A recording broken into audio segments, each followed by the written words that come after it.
Okay. Playing another league today with my favorite standard deck. Mono white midrange. I already love this deck. Feels very well positioned. There are a bunch of like different builds I want to try out soon. But I'm currently streaming from a location that is not my home. So I had to throw the stream together on very short notice. So we're just running with the deck that I have built on my account because I love it. And don't have to worry too much about tuning it right this second. So, always good to get in more reps with this deck too, especially since I've made a bunch of changes recently. Background rain, yeah! I'm staying at my boyfriend's place, so there's currently art. Honestly, much nicer background to stream with than the one I have at home. Looks real nice. Real cute. Like a little squid kid. No, it's gonna be good. Right, I should let them know. Streaming.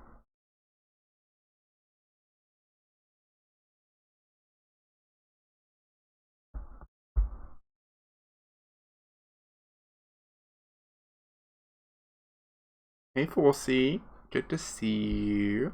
Welcome to the stream. I always wonder if I should not bother starting the YouTube recordings until we're in a match. I do want to try out blue-white and white-black variations of this deck at some point. I think the hideouts, whatever they're called, are really good for Sarah Paragon. You like replay them from the yard, gain free life. It lets your Sarah Paragon be like a 5-drop sometimes, which is nice. And then you either get to play like Negate or Duress, both of which seem amazing. Oh, hey Matt. Heck. Nikiashi. Try and set this up.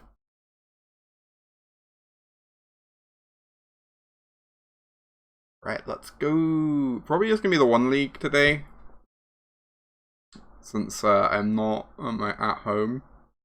But I wanted to show my face at least a little bit, you know, not just take another day off. So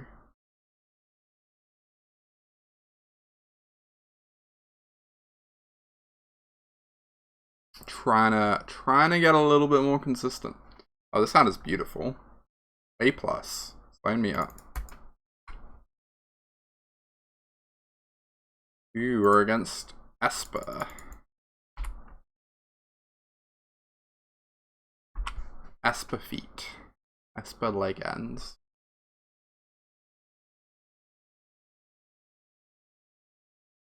Body is pretty freaking good. Okay. Definitely the scary card. We also don't have any spot removal on hand. No, oh, we have this, but it's slow. Normally I quite like this matchup.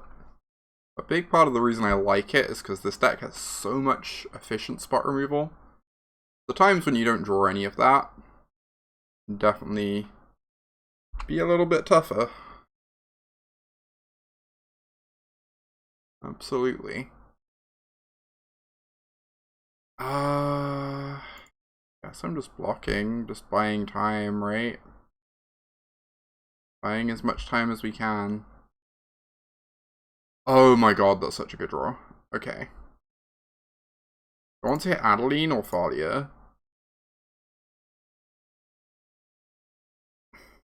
It kind of feels like it has to be Adeline.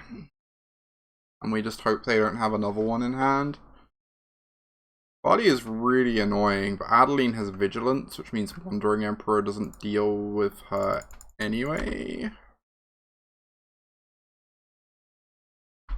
And now we get to curve Wedding Announcement into Wandering Emperor, which is still pretty good.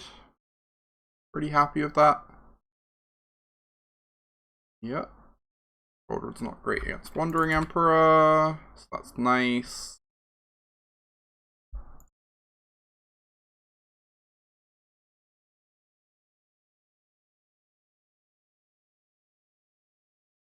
Just gonna do this. Get a chump blocker. Probably just gonna throw this under the bus. We really don't need it. I do need to keep my life total healthy.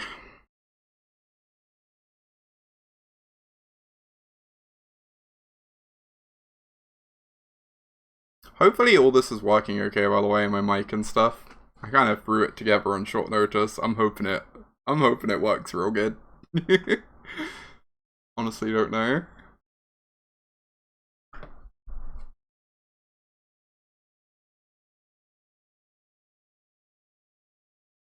They threw away a Thalia. So that makes me happy that we exiled the Adeline instead of the Thalia. So here's a thought. I kind of want to exile the Shouldered. The bit of me is wondering if I should not chump block. I can block both the attackers next turn. Looks and sounds great. Aw, excellent. Love to hear it. I think I'm just gonna block. I don't know. Not dying is like pretty tight, I hear.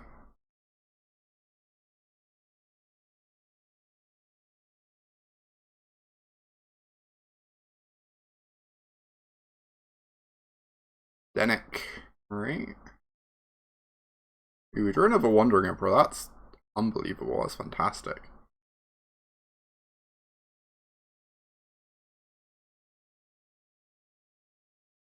If I wait, they get to use Plaza.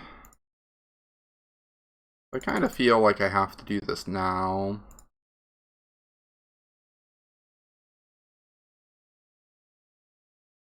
Obviously, being on 12 is a little bit spooky. They have to send like 2 attackers at Wandering Emperor. Holy shit, that's real good.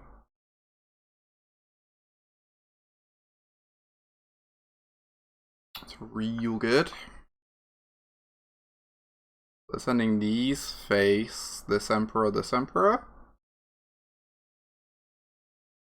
I might just not block. This is going to be a 2-2 next time.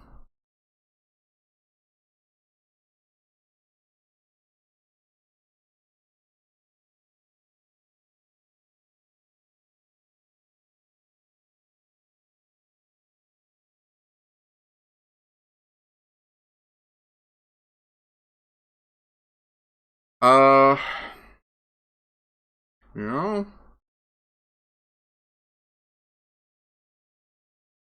And then what? I'm exiling like the Toulouse or the Thalia?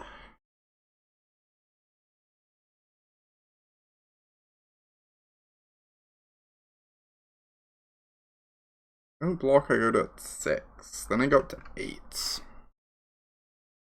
Then I have 2 blockers for Adeline. I guess I'm not blocking. Sure.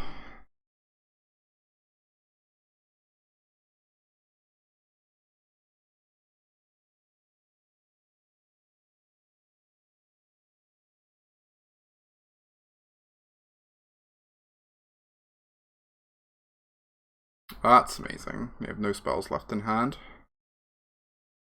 And we drew the 7th land for our Eternal Wanderer. Cool. That's really good.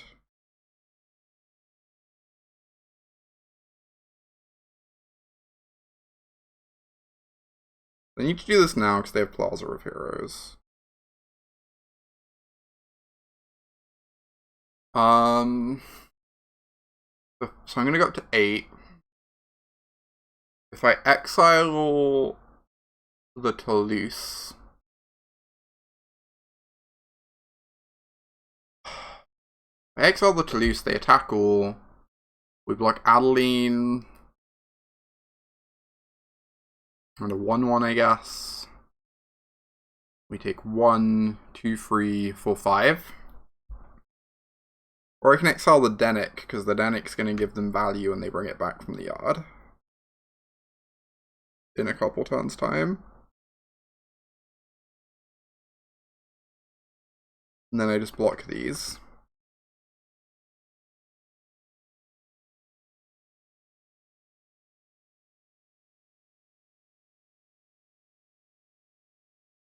I guess I'll go for this.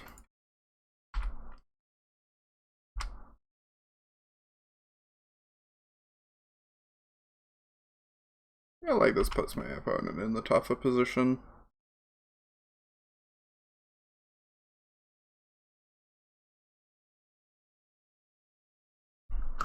Curious to see if they try and kill this Wandering Emperor.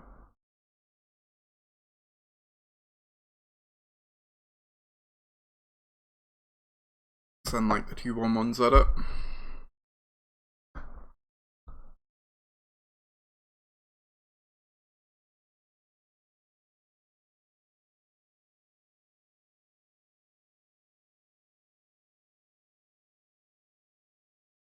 Alright.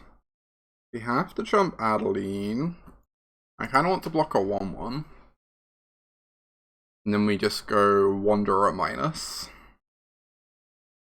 And we get to keep our 2/2 that way.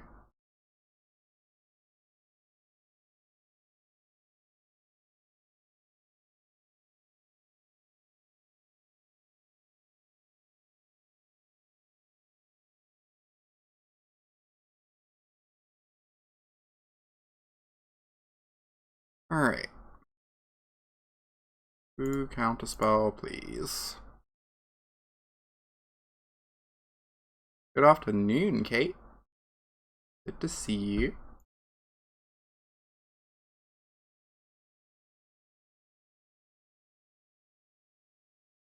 You can keep a 1/1, I can keep a 2/2. Sounds very fair and reasonable. Oh, there's a new Elspeth. Wait, what? Is it in the previous channel? I need to see this. Oh, what? Archangel. Holy.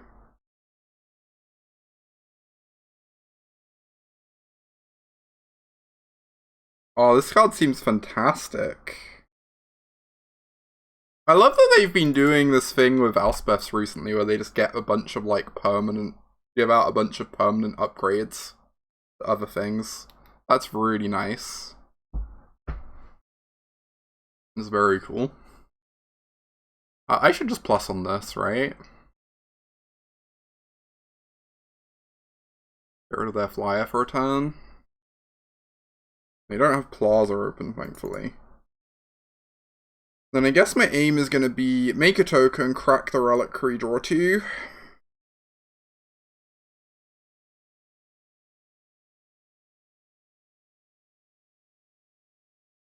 Seems pretty good.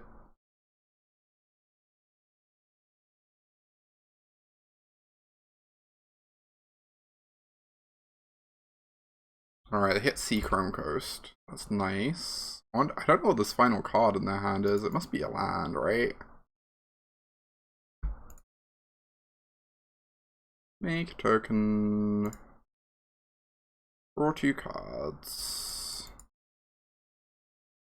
Ossification, fantastic. Oh, there's a Plaza of Heroes. But this isn't like terribly threatening, right?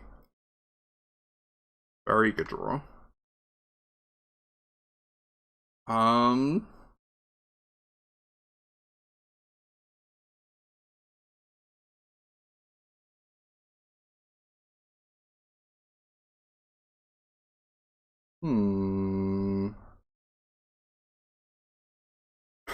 Options, options, options.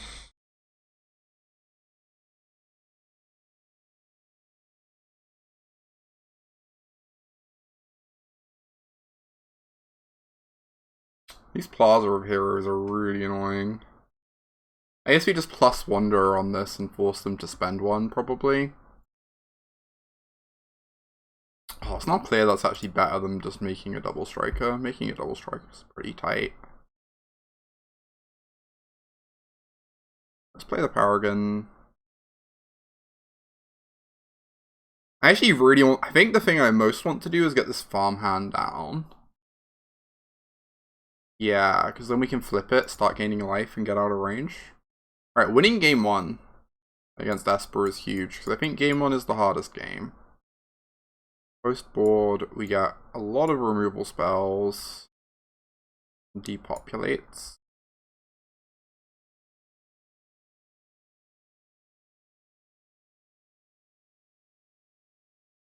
This stuff sucks.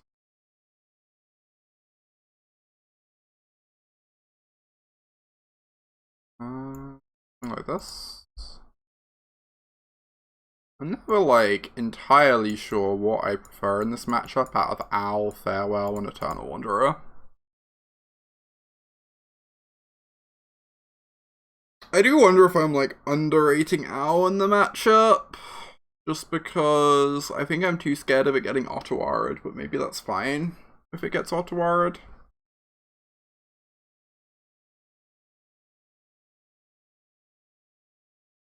Was the Eternal Wanderer was great that game.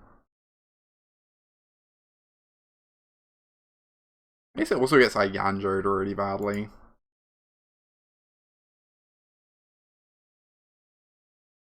Like kind of a problem. Kind of a problem. I'm gonna try this card out. I've not played with Al in the matchup. I need to just get practice with it and see how it feels. Alright, I didn't have a chance to read the ultimate. Turn all non-land permanents with mana value 3 or less. Non-lands? Kind of upsetting.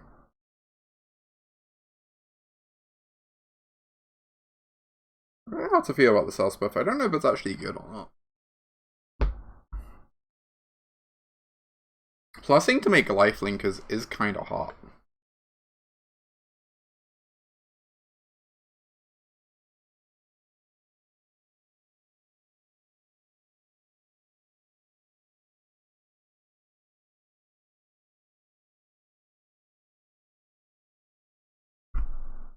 Like, you plus up to 5 loyalty, get a blocker, and then it's so hard for your opponent to kill her.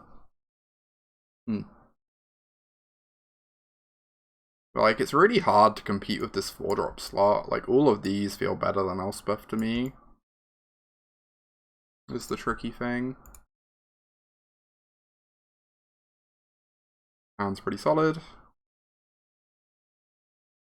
Sometimes you have to keep hands that don't have laid on arms, and that's just fine.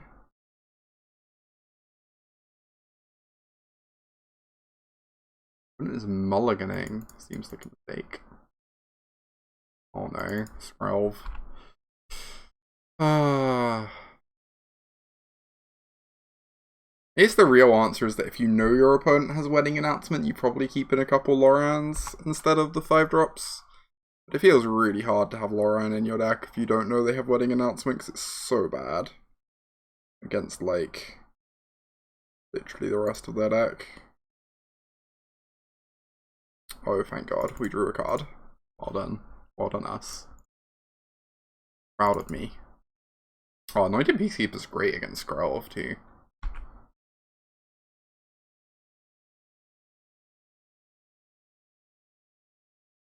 That makes sense, Callie.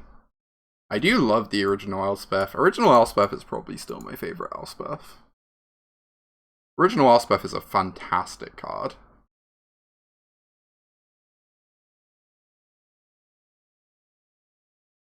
I'm just gonna run this out. We get to name Skrelv and make their life very annoying. Tie Skrelv while their hand is something. Meowdy, Sophia.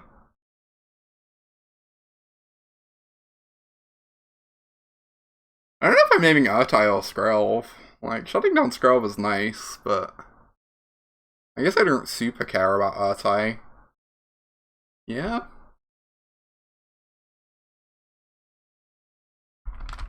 Wow, their hand is so bad. Hey, Burr. Hey, Burr.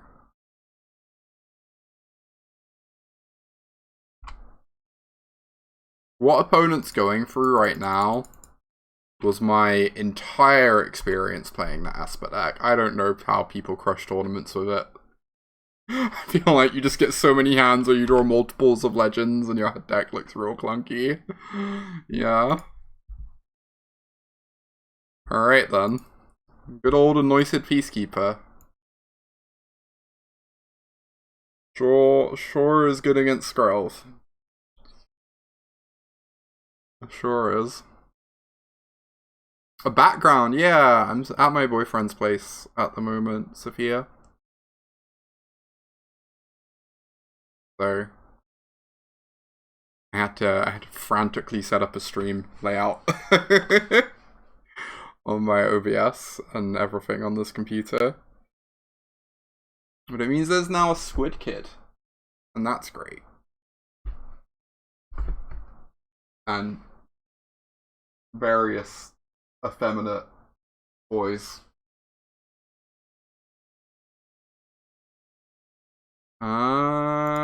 This seems like it's probably a mulligan. A Squid Kid. Or a squid, if you will. Indeed. I'm gonna keep this hand. I don't want to keep the Spirited Companion, honestly.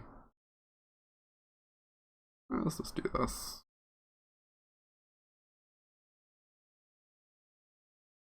Oh no. This hand's not currently very impressive in the mirror.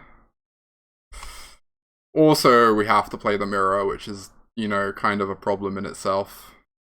Eat that for us. And please. Good.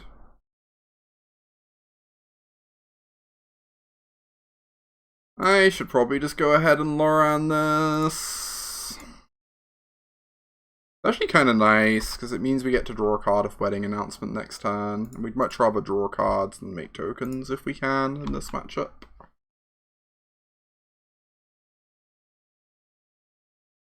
Void Rain has its charms. I much prefer having a background. It's just my my stream setup at home is not very conducive to a nice background just because the lighting's a bit sketch. So you have 5 cards in hand over there. I could be hyper aggressive and lay down arms this, which is genuinely ridiculous, but also weirdly appealing. I think it might be good. This is like not a play you should typically do in this matchup. But I just want to consistently get cards off this Wedding Announcement so I can hit my land drops, I think. Like, really you should be saving your laydown arms for Sarah Paragon, but indeed sales. I mean, that's kind of my experience of a lot of Magic decks. Sometimes decks feel unstoppable in your hands and no one else can win with them. Sometimes the other way around, like, kind of just Magic. Sometimes things just feel right. For some reason mono white feels right. Look at me really regretting the stupid play I did with that late on arms. Oh yeah, go me. Alright. Ossificationing Owl is like kind of a nightmare, but we're gonna do it. Because this ossification is not gonna be long for this world. I just want to keep drawing minion cards here, so what we're doing.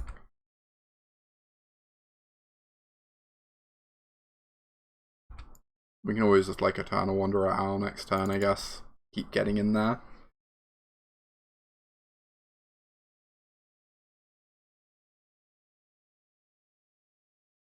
Yeah, so fluffy. You should get to Minneapolis, Sophia. There's an easy way to get to Pet My Hair. Oh my fucking god, they have Farewell. Oh, they're not exiling graveyards, that's good at least.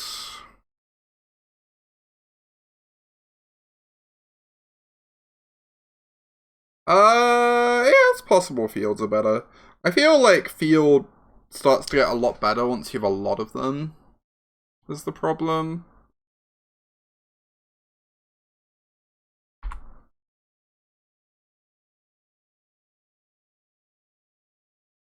Like,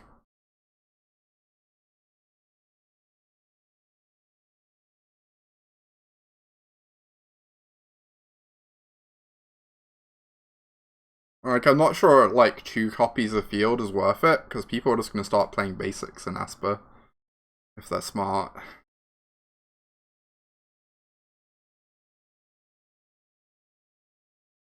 The main reason I really like Mirex is because it's an artifact for roadside reliquary. But obviously, if you go down the Field of Ruin route, you just end up playing less reliquaries anyway, so, like, there's that. So dead. I played so aggressively to try and get cards off Wedding Announcement, and I'm being very punished for it. Maybe I'm just never meant to play that aggressively in this matchup. Yeah, the 1/1s are really good for crewing Bankbusters, especially once you have Wedding Announcements flipped. Suddenly they're like 2/2s or 3/3s. And that makes crewing like super easy. Nice.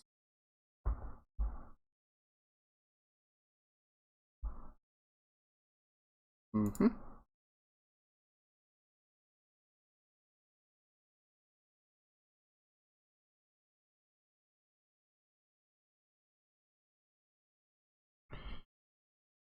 Alright.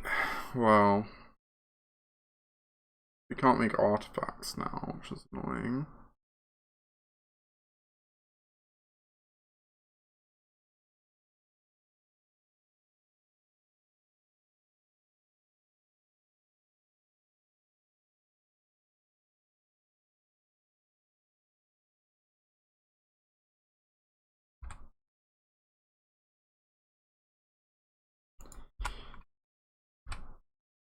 There you go. Get our Wandering Emperor going. Never attacking with this Paragon because of their Wandering Emperors.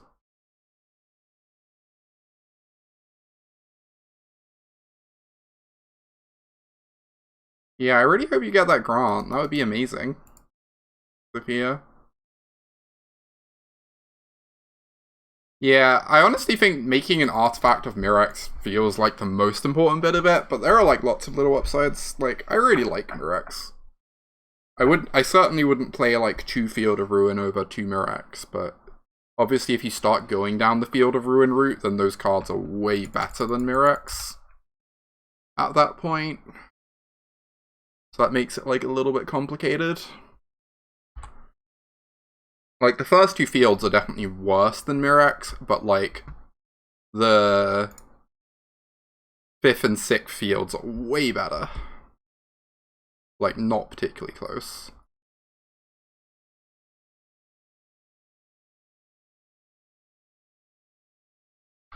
Oh my god, I hit some button that has lowered down the sensitivity of this mouse and it's maddening. Whatever.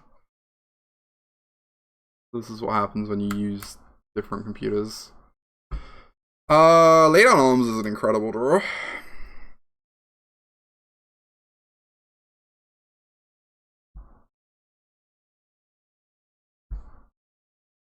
Okay, so I want to go play this. Exile this, so you can't get tokens too easily.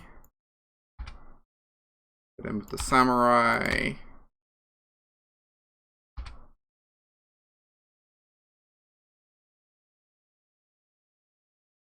I'm worried about playing into another Farewell here, but people can't fit that many Farewells in their deck, right?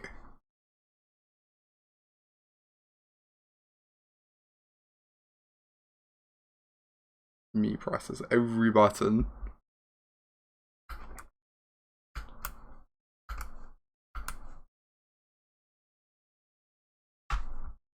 Whatever.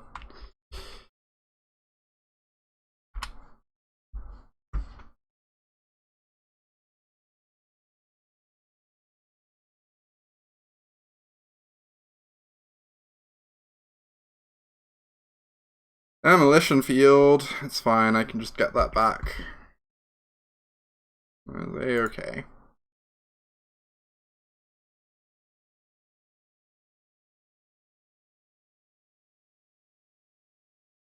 Like, oh, that's fine. We have laydown arms. That doesn't matter.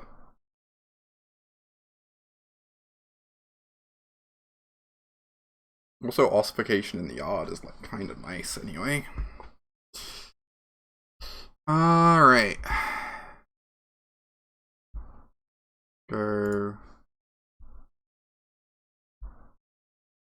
Lay down arms this owl. Oh, good luck, Sophia. Wishing you all the best.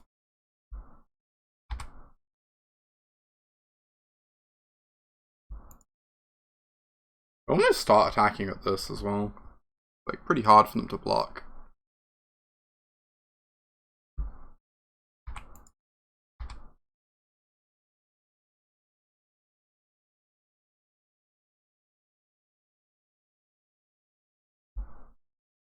Push through a bunch of damage.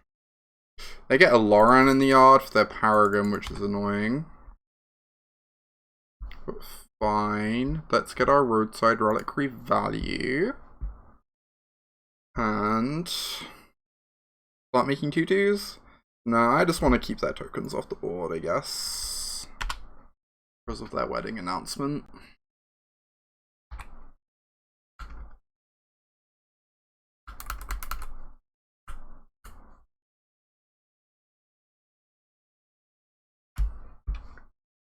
I legit have no idea how I turn up the sensitivity on this mouse. Or maybe it's one of these. Oh my god. This is incredible. I'm so happy now. It moves all the way across the screen with the slightest touch. This is the way mice should be. None of this precision control nonsense. I just want it to zap everywhere instantly. I'm kind of interested in just drawing a card, I think. Maybe I can wait until my turn though.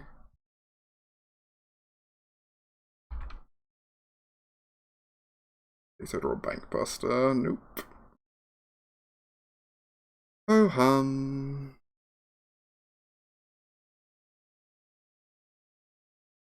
we actually have an oh my god, I'm so silly, y'all.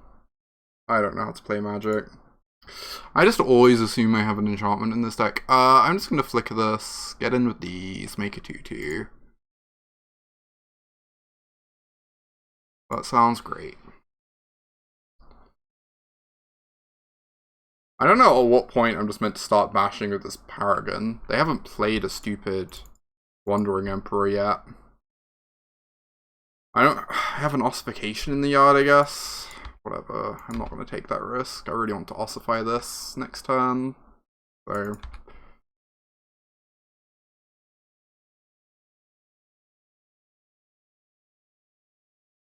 do this.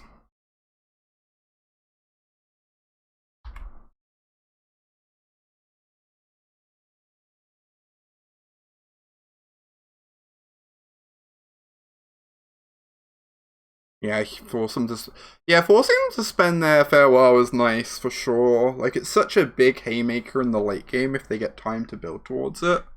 But forcing them to use it early has kind of paid off.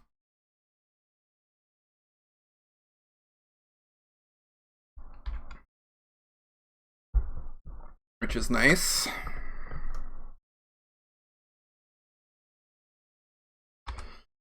Goodbye, Sarah Paragon. Oh, goodbye, Eternal Wanderer. That makes sense.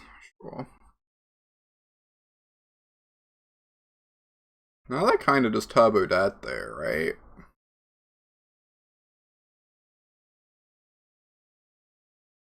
And go ossify your Architect. Bash team. Oh, that's another blocker. Heck.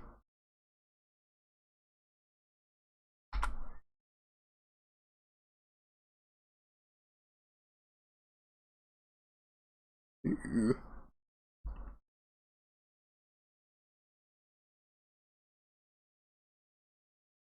Alright, ossification. Let's get rid of this. Am I using this Daydown Arms? I assume not.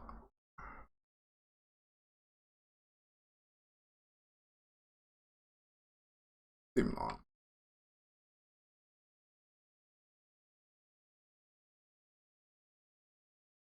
I'm gonna hope that this season Kafar trades off, I guess.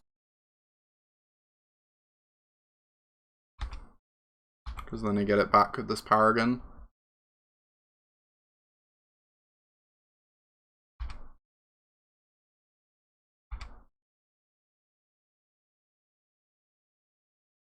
Is this overcommitting?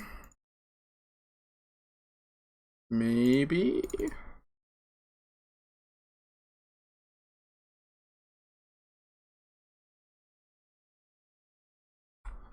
Kind of feels like I just need to guarantee I kill them next turn, and they've already used a farewell.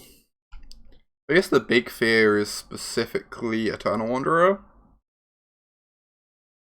But I just want to make sure I guaranteed kill them through like a Wandering Emperor plus a removal spell or something like that. I guess is my thinking. Make sure they die if they don't have a sweeper. If they do have a sweeper, the game will still just continue, right? Like, we still have 4 Bank Busters in our deck to draw to, and whatever.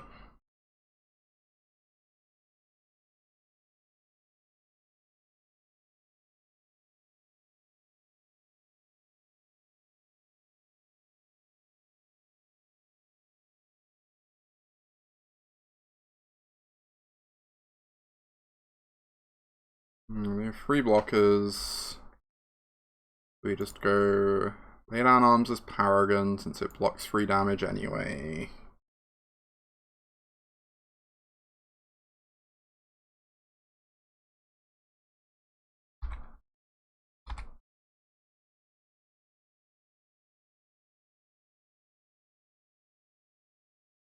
Well, I mean, now they just die in the air, right?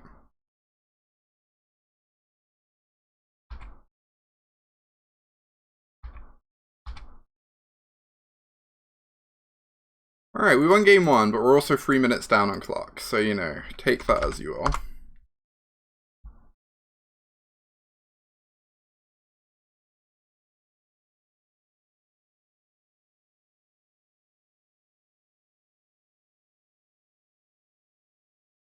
Something like this.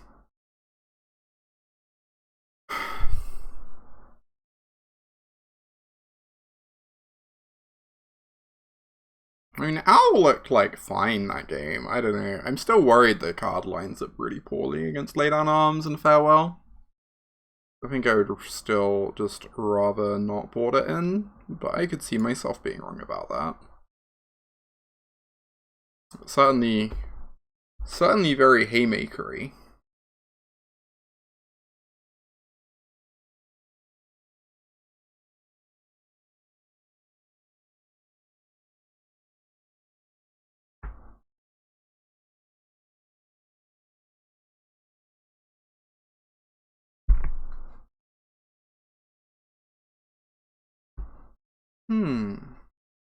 Thanks everyone for hanging out today. This is kind of an impromptu stream that I literally had to throw together the layout and everything last second. Set up the mic and everything. So I'm happy there's a fair few people here. Happy people seem to be enjoying me doing a bunch of Magic streams recently. Bangbuster's fantastic. And because we have Restoration, we don't mind just running this out on 2, because even if they lower on it, we just get it back. With Resto, ideally. I really want to hit my land drops this game, so we are just going to cast it.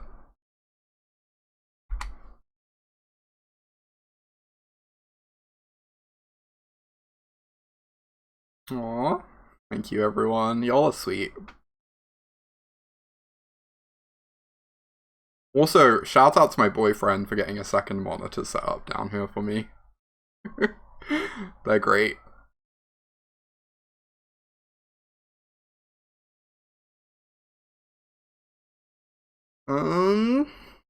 So...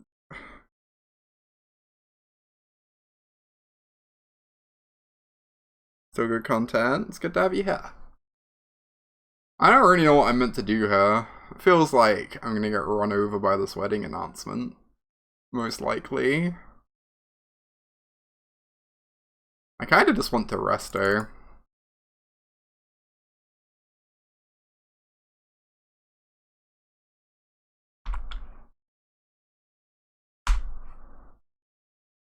Try and get some ramp going. Maybe get down Eternal Wanderer ahead of schedule.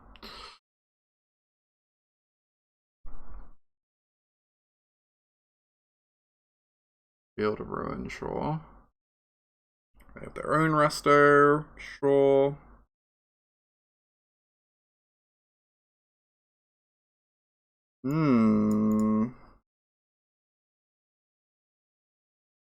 Let's just discard this, bring it back. I worry that casting my announcement is like unexciting use of my mana. I could almost like lay down arms one of these just to stop them drawing a card. That doesn't sound terribly impressive though. Yay, awesome partners. They're incredible. They are amazing.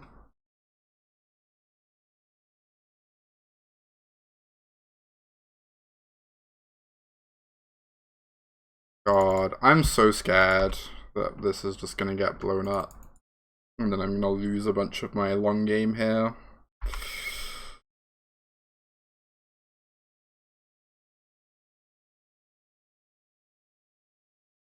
I'm very spooked about that.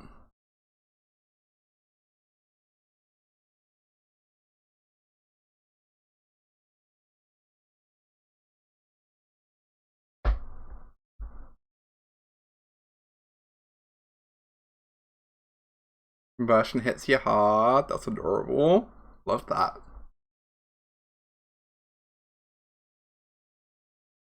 This is fire off a block whilst they're 1/1s. Oh, so blocking this is worse against Paragon, but it's better for Eternal Wanderer because I can flicker their tokens. I think I'm blocking that. That might be wrong, but I think that's what I want to do.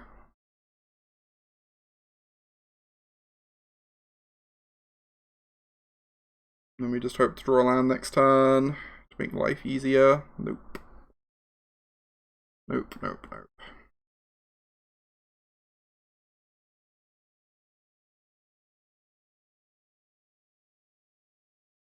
Currently this can crew and block.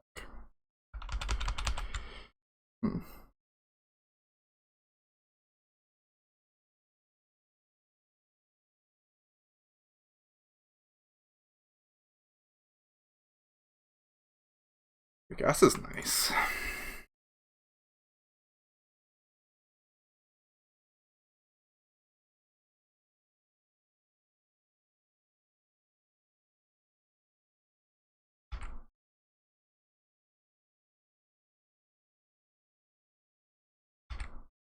Drawing one singular card, huh? Interesting. It must be like flooding out on removal or something. Man, that's so cute. Oh, thank you.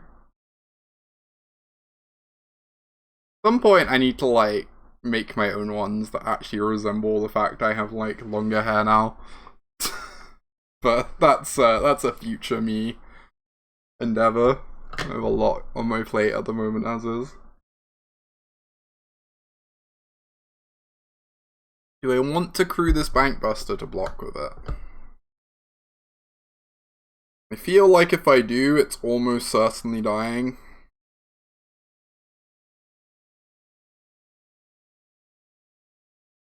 I'm gonna have 2/2s next turn. My life total's doing pretty okay. Whatever. I'm just gonna let this happen.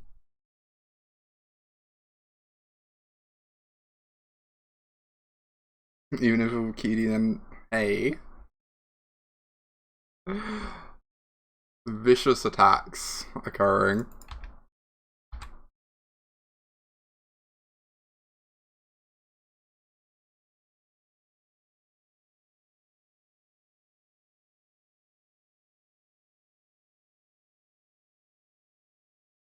I think I'm just planning on going Wanderer minus. having 2 blockers for their 1 attacker and hoping that's good enough. Oh my god, opponent, please stop it. Stop this nonsense.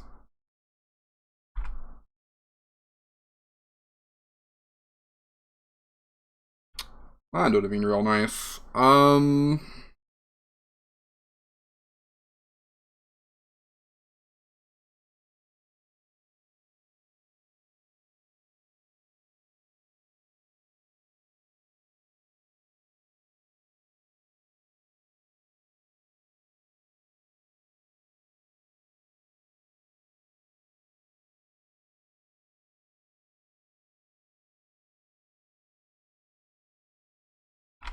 Alright, I kind of have to hope we don't get Farewelled with both Bankbusters in play. That was like my one fear with returning the Bankbuster.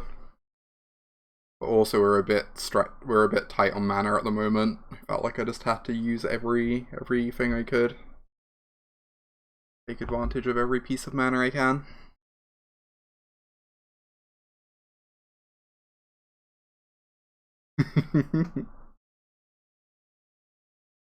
God, I love Ferocious Lion. What a perfect emote. Truly. They kind of have to just try and like removal spell both of these and go after Wanderer. Or they could just not do that, and that sounds fantastic. I could have crewed and blocked. I don't really want to expose this to removal.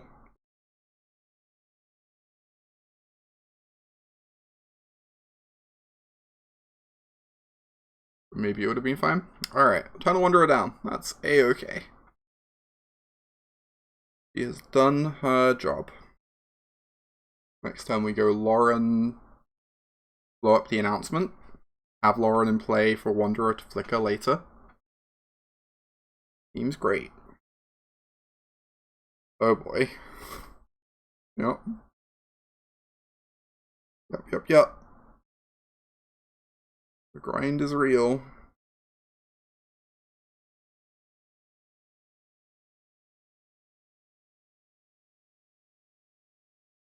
Good draw.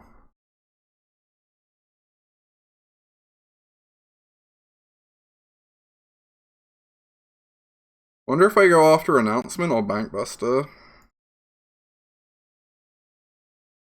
Like, Announcement's annoying, but Bankbuster is cards. I feel like these announcements will go away at some point.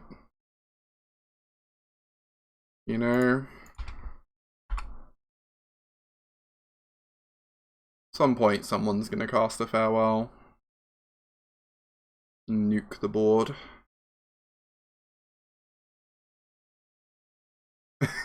I love using step emotes. I think at one point my step sub lapsed and I was like, I don't know how to use Discord anymore. I need to get this again.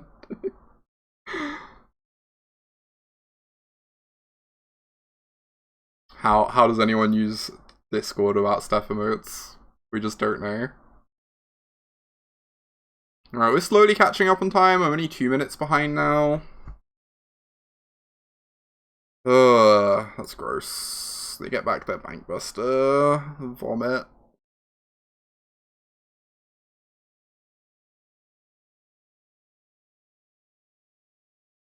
Oh, we found our laydown arms target.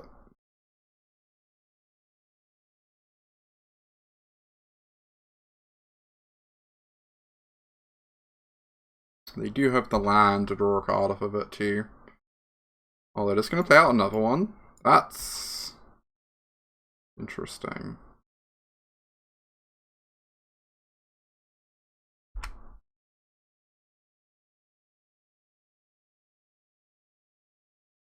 So...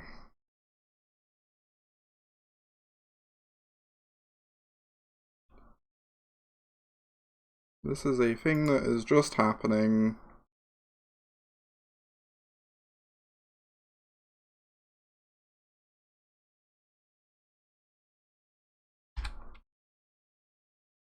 Interesting. So now I can kill this if I want.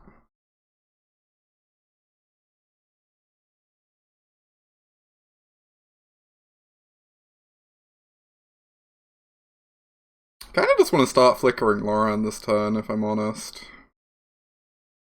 Sounds pretty dope.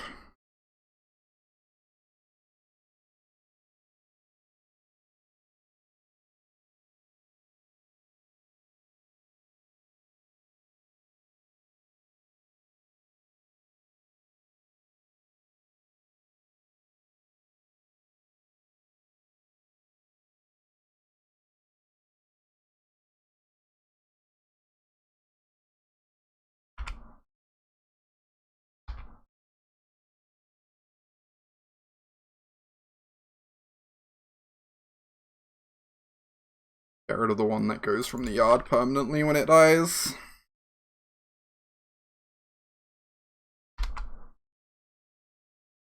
Yeah, Flickering Lauren is like one of the keys to the mirror. It's so good.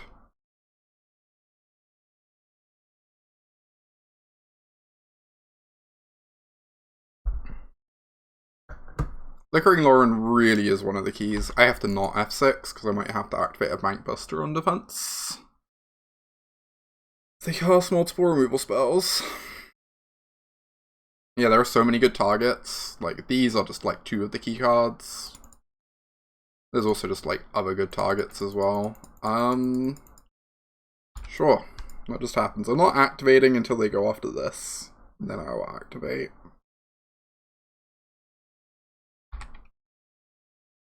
Alright, I will just chump block with my 4/5. That's fine.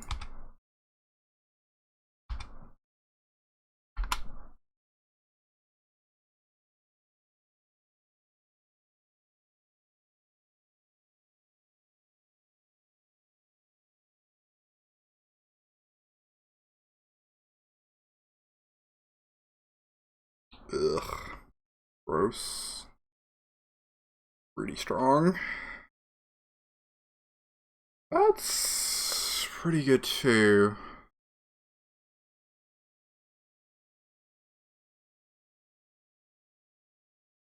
Creatures. Graveyards. Enchantments.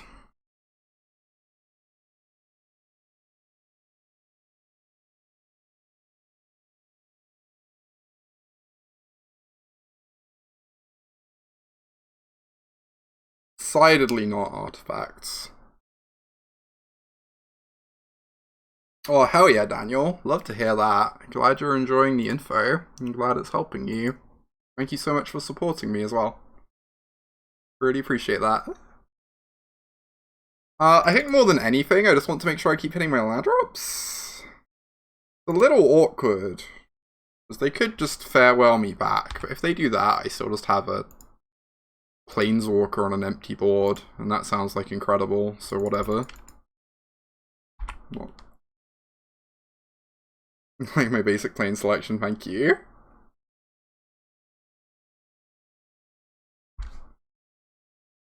This is so bad. Why are they fielder ruining me? It just lets me activate a Bank Buster.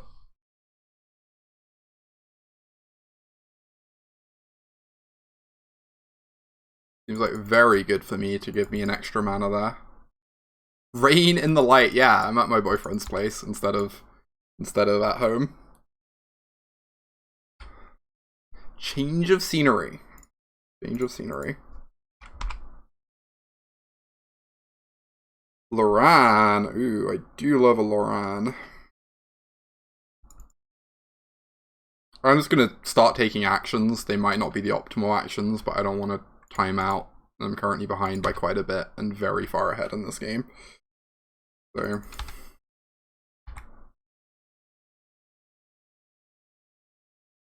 Plussing on this is awkward against Farewell. But shrug.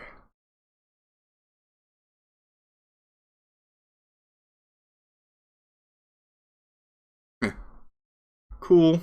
Cool.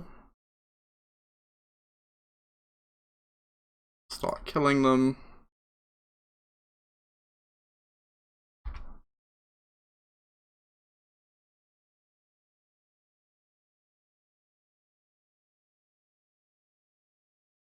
Whatever.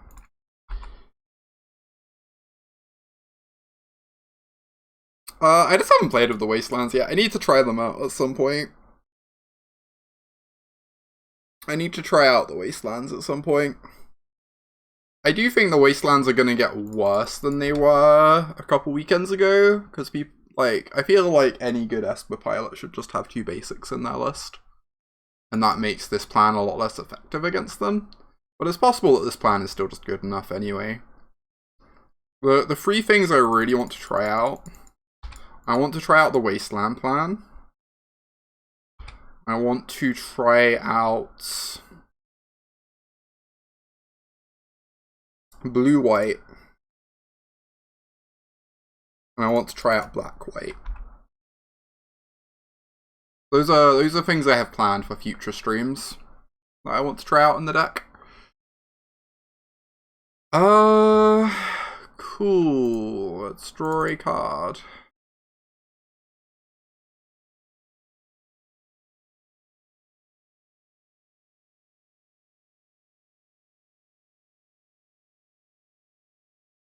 Hard to play at basics in Esper. Yeah. I still think you just need to. I don't think you can afford to just be, like, dead on board to your opponent playing Field of Ruin, right? Like, the mono-white matchups already feels a little bit tough, regardless.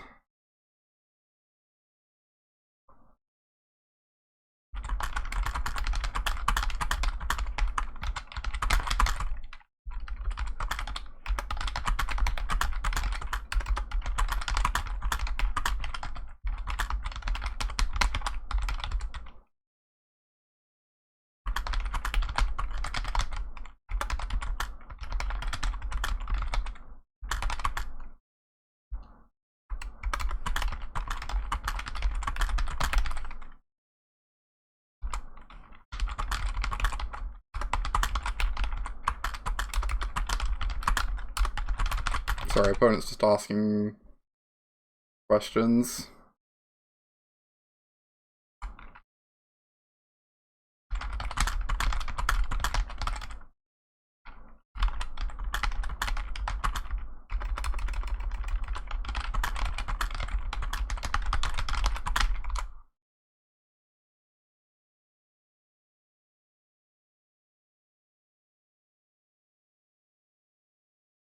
And so I am doing responses.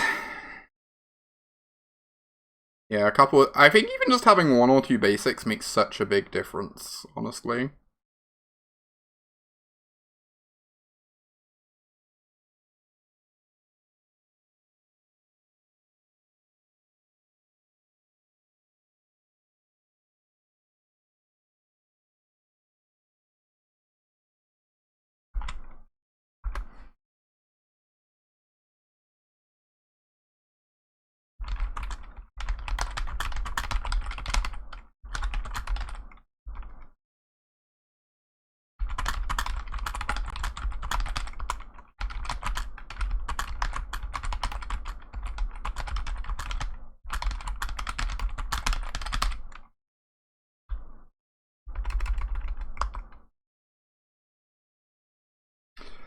What are my opinions on splashing a color in mono white? My opinions are I need to experiment more with it before giving a confident answer. I'm pretty sure splashing a color's reasonable to do, but I haven't actually done it myself yet. That might be something I do on stream tomorrow.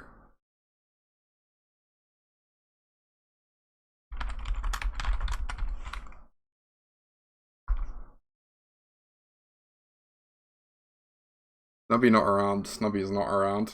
Alas.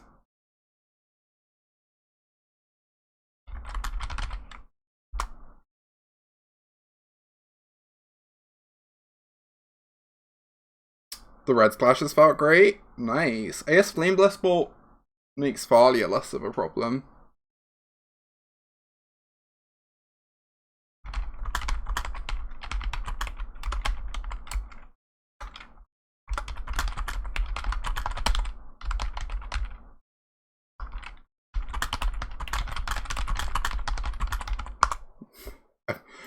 It's nice when you get in like little chats with your opponents on Moto.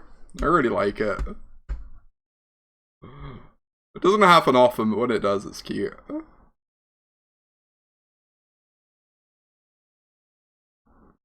Hope to see me again in Minneapolis. Hell yeah. Should come up and say hi. Say hi again.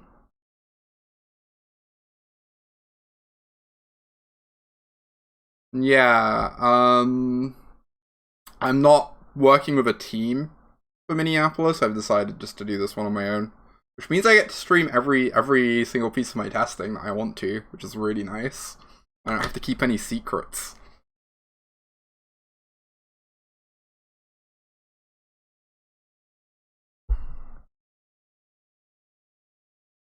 Oh, that sucks.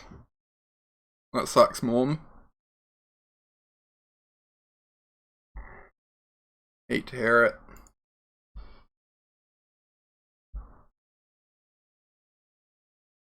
Managed to requalify? Hell yes. Love to hear that.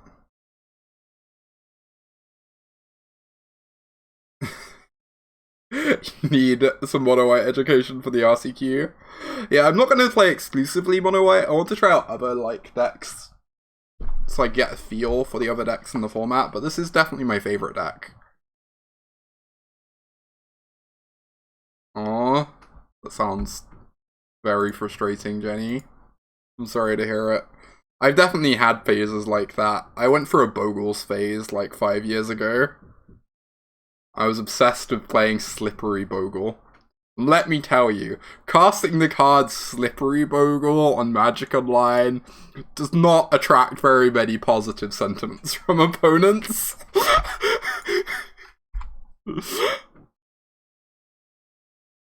People tend not to be a fan of that one for some reason. Who could say why? Oh, in games in general? Alright. Let the ossifying begin.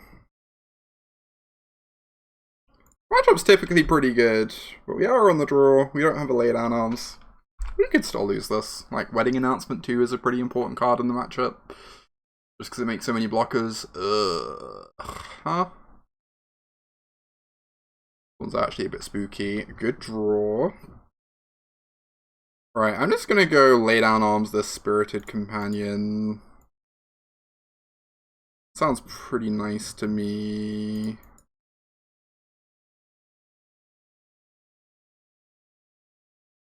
We have another removal spell in hand. I'd rather just use the lay down arms on the sticky creature. It's hard to deal with long term.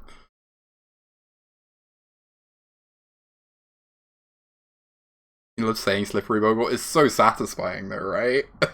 I love it. What am I doing? Probably ossifying this friend. I really want to get a blocker down at some point. I'm looking so cute today. Hey, wait. Aw, thank you. I am looking cute today, though. TBH.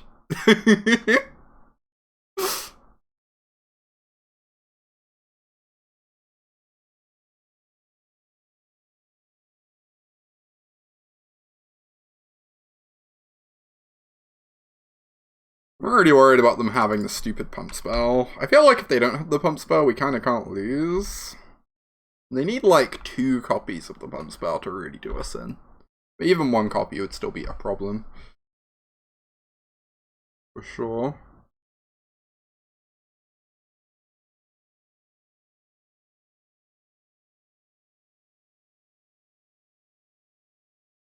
Another 2 lanes of axolotls. We do love a good axolotl.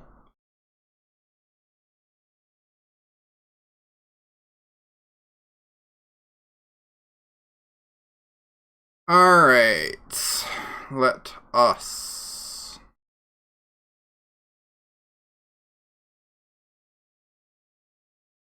Got this Iganjo. Oh, maybe this is. It's like kind of awkward. If they get in with their team, they're gonna have Seed Core online. But I guess Seed Core isn't actually the end of the world. Because Seed Core, because like they're gonna lose they're gonna lose a bunch of attackers then. I don't know, this game could go either way. Like, we're in a good position, but they have the right cards, they can definitely do this.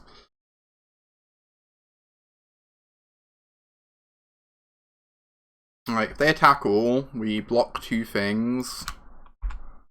They lose 2 things, but they get Seed Core online. Then we're gonna have, like, 2 big flyers. Pretty soon Restoration will be able to block. I don't know. It's gonna be interesting. Yep, opponent's just going for it. Makes sense. Please don't have the stupid pump spell. Oh yes, that's such a relief.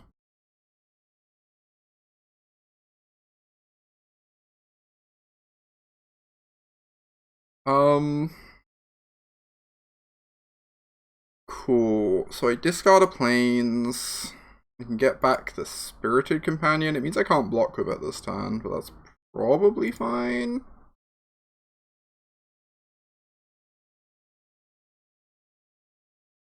Farmhand, fantastic.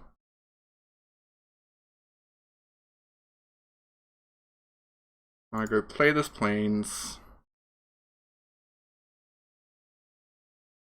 I definitely just want to play the farmhand out, because that's the one that can block for us, potentially. And get it in the yard for this Paragon.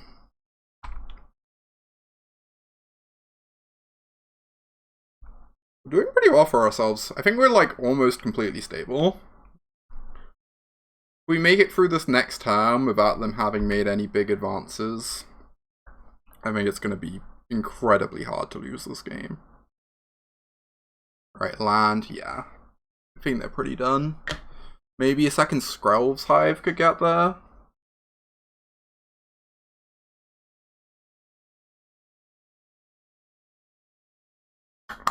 It's tricky though.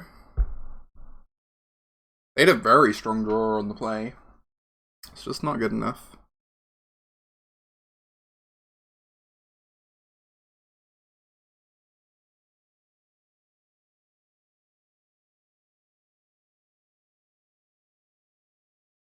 Ooh, what a fantastic card. That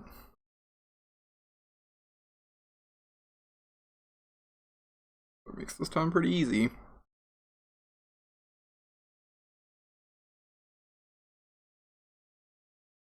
Yeah. Opponent is fed up. Rightly so.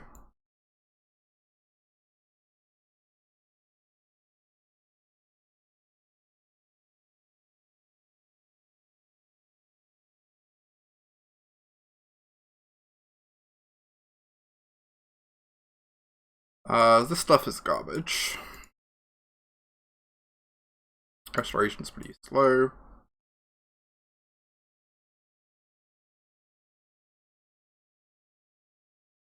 What else do we not like?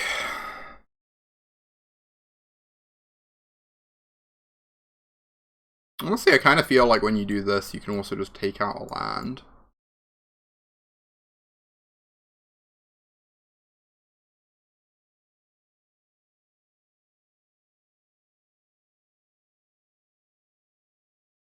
Because they don't have Thalia. Yeah, it's gonna be short. Very appreciated.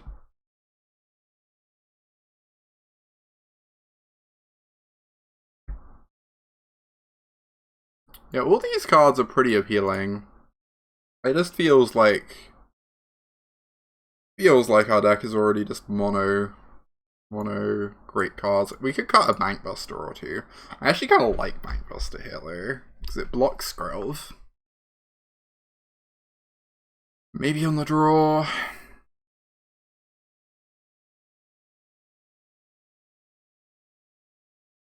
I really like how Owl actually kills them.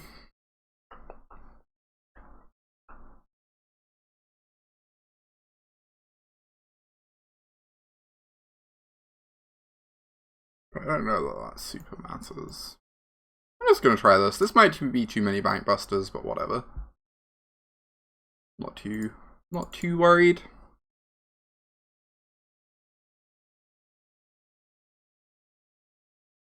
This is like a little bit different from how I sideboard in my guide, but I'm just like a fan of trying things out and seeing how they feel.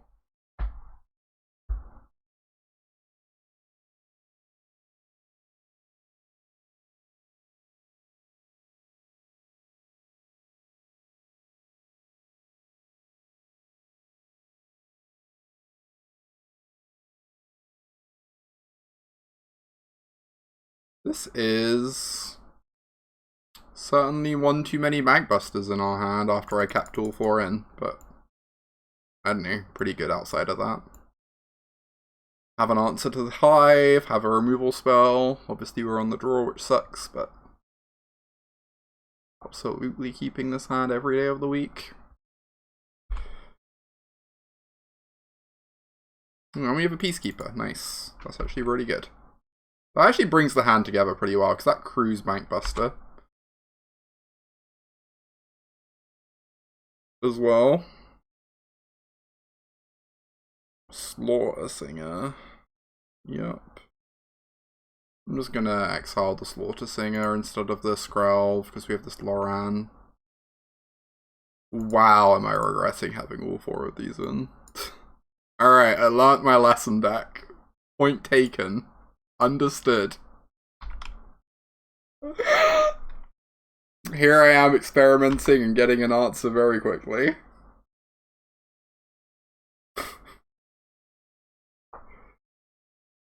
Oh, I might actually lose this one.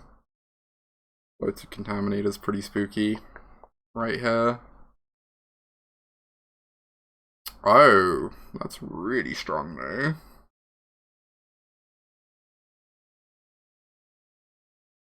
I think I just need to accept I'm taking a hit or 2 off of this.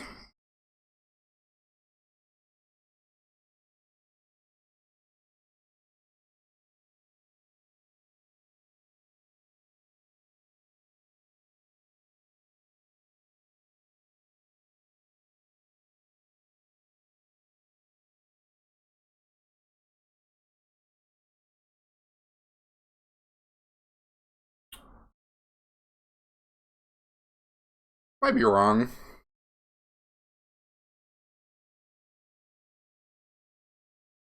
Oh boy. Beseiju for the ossification.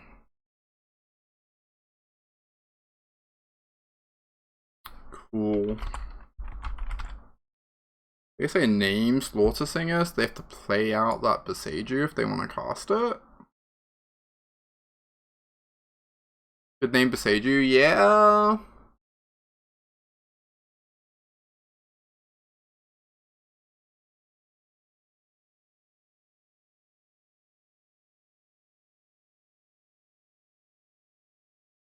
I think this is fine.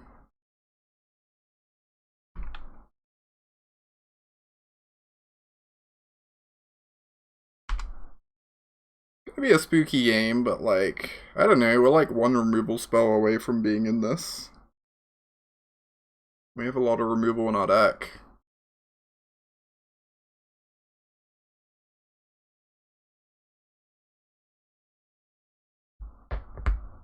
Not convinced a Bankbuster here would actually be that much better as an owl. I guess it would be, but like not by a huge amount. I guess maybe as a Fateful Absence it would be quite a bit better.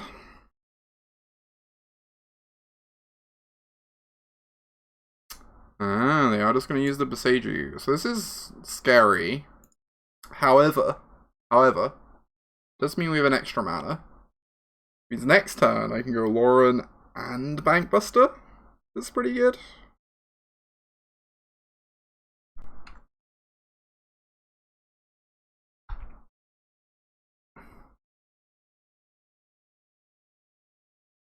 Kind of awkward. I really want to draw a land here. Ooh, boy. Okay.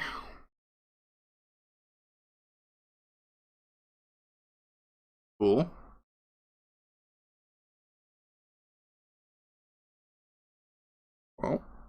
Do this. Now I've got an ossification, I'm very happy to play out this land. Just to develop instead.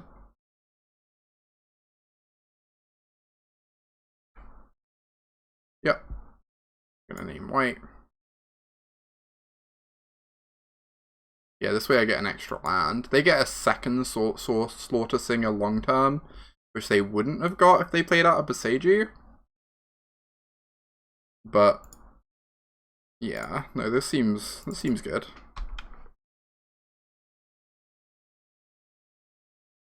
They get in there. No reason to leave damage on the table.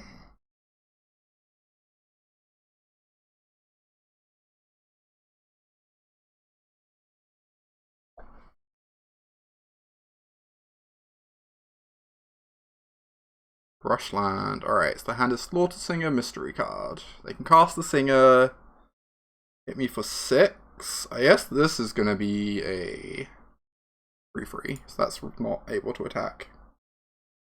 Into our Bankbuster.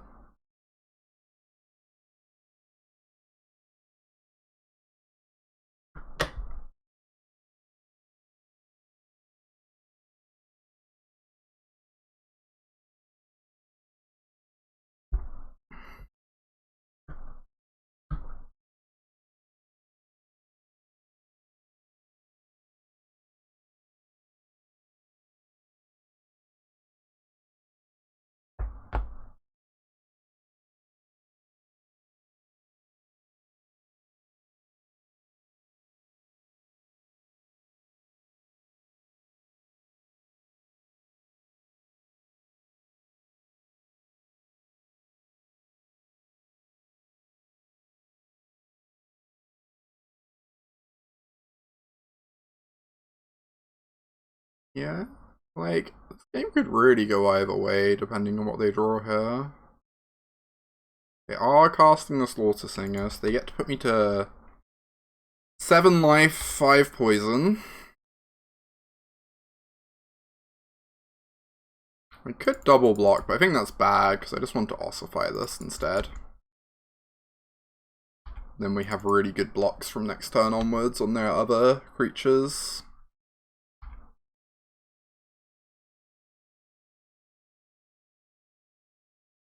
Legit, I wonder if they're meant to proliferate on this. So we're a turn further away from getting the critter that crews it. Like, legit. I'm aware that's, like, kinda nonsense, but it's also kinda not.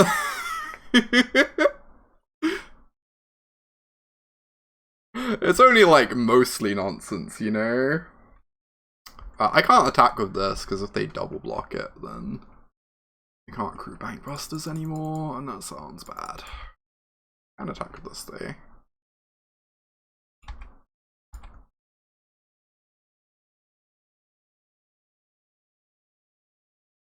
Get this friend down.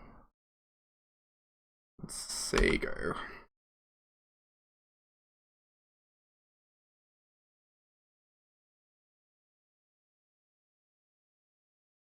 Now what I'm really wondering is when we start activating Lauren.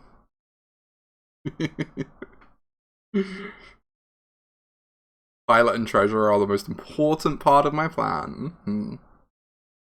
I mean, getting a pilot token would be kind of sick here. EBH.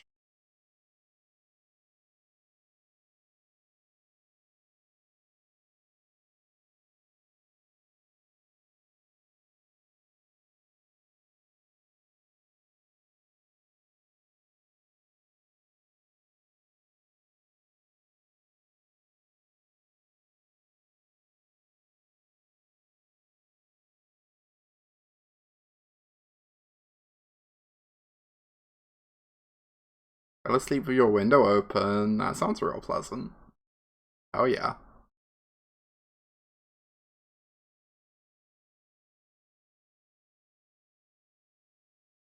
Honestly, the odds seem pretty good that I activate this Loran on end step.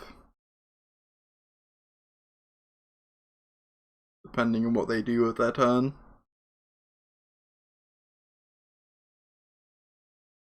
I guess letting them hit their land drops is not great because of the Mirax. I feel like our average card is so much better than their average card at the moment, and I just want to keep... I want to make sure I keep finding creatures to block with and removal spells. I don't know. Magic's hard. Don't ask me what I'm doing. They're just saying go, they're just activating Mirax.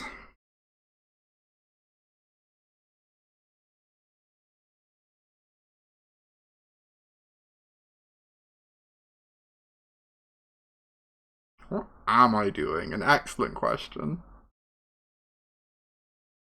No, I'm not activating. I'm not activating. I'm a coward. Really good draw. Now we can name Mirax. That throws a colossal wrench in their plan. Hey, Alchemical. Hope I'm doing better today. It's a whole thing, Alchemical. I don't know. I'm... honest answer... Ooh. Evil. Holy shit. That's fucking terrifying.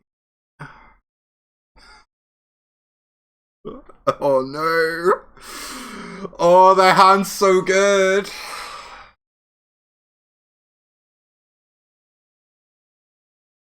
Their hand's so fucking good.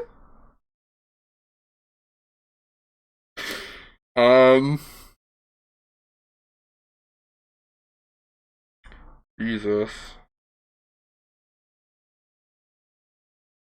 I guess...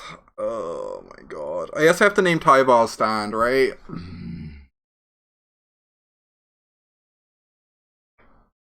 Being with my boyfriend is helping me. They've been taking very good care of me. It's been helping a lot.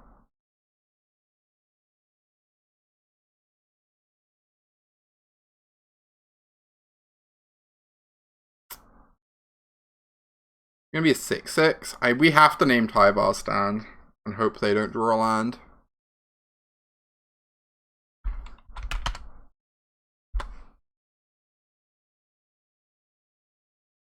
So that this is only a 7/7 when it attacks.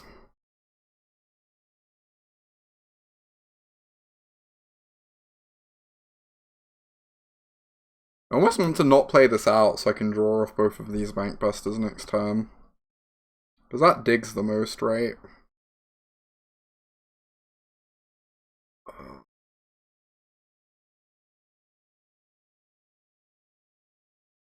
Guess that is the plan.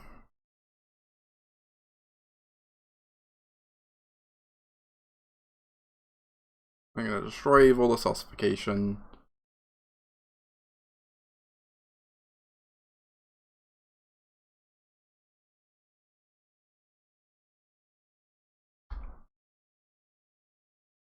We just hope they don't draw a land, because if they do, they get to make it an 8/8, which makes it attack much better into our board.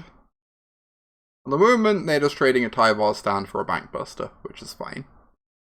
If they draw a land, they get to trade it with, like, both Bankbusters, which is miserable.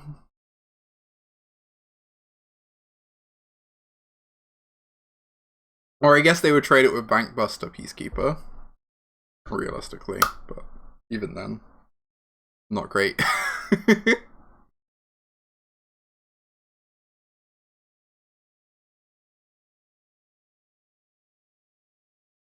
Oh, fuck's sake. Come on, not like this. Ugh. Okay. So it is a 6/6. And Tyvar's stand is going to turn it into an 8/8.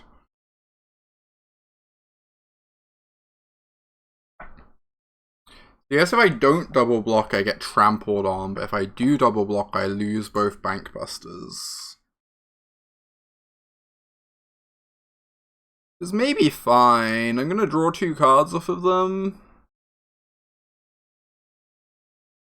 I'm gonna draw 2 cards off of them.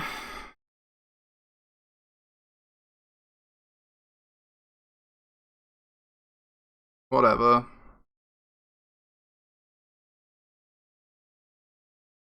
This might be bad.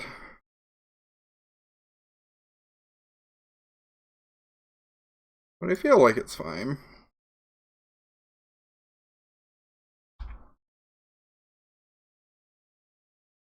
I just want to stop them trampling me.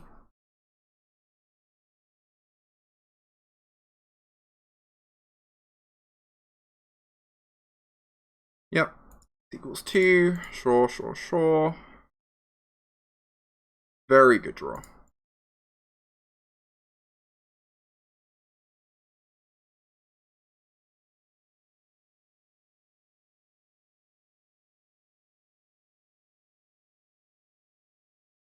This is gonna look nonsense. I'm actually gonna start activating Lauren because I'm a coward. I just need resources right now. I cannot find them. Okay, play this. Play this. This eats the bloated.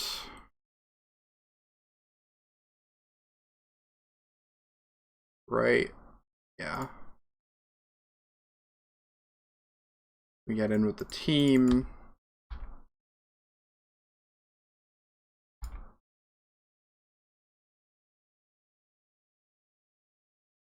And I say go. Get back into the magic jail, yeah? Keeps being nabbed by all these enchantments. I can't believe people don't play more copies of this card in their mono white sideboards. I feel like it's such like a key addition for the aggressive matchups, just to ensure you have the additional removal spells. It's very surprising to me. Like, I feel like you would play 6 ossifications, so why not have a couple Circle of Confinements, you know?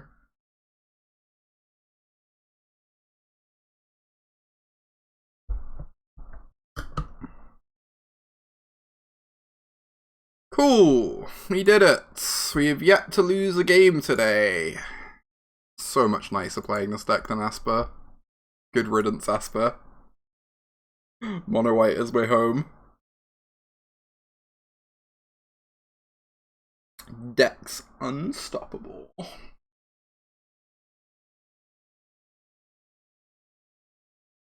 Based in Winterfeld. Oh no, Callie. The Twitch integrated throwing system is not online at the moment.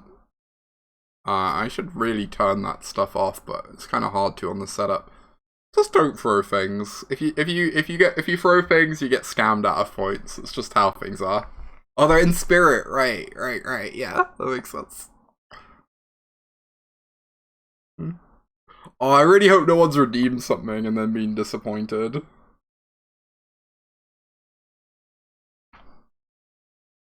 I assume they're just... Oh, you threw a Snubby earlier? Rip.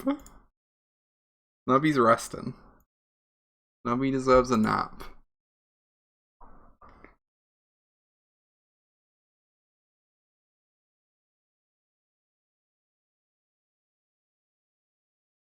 I would turn all of them off, except it's a huge pain for me to do that on this setup. So,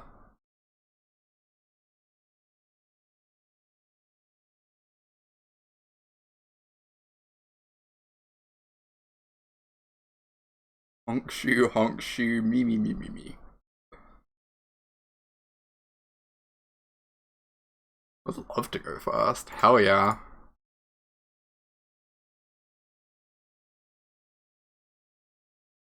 I'm gonna keep this, I'm gonna miss my third land drop, and then I'm never gonna play Magic ever again. Aww, thank you, Jenny. I really appreciate that. People have no longer been scammed out of their points. Wait, are mods able to refund things they've redeemed? Is that a thing? Is that a hole in the system? Or did they think around that one? Hey, Delicate. No. Aw, rip. Or it's mulliganing to 6. As long as we hit our third land drop, we can never lose. That's good. 24 lands and 4 2-drops that are likely to draw a land. Easy. Why would we ever not draw it? I guess we could also get Farliered out of the game. Farlier doesn't exist. Farlier can't hurt us.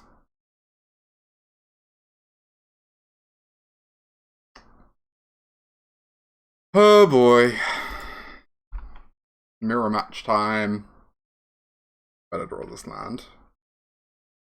Sounds like fine-ish in the mirror match if we draw a land, I guess, question mark.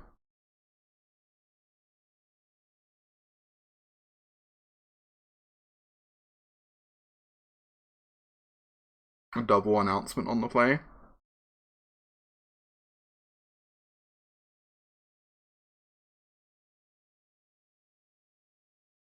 Fallen madly in love with a friend. It does tend to happen.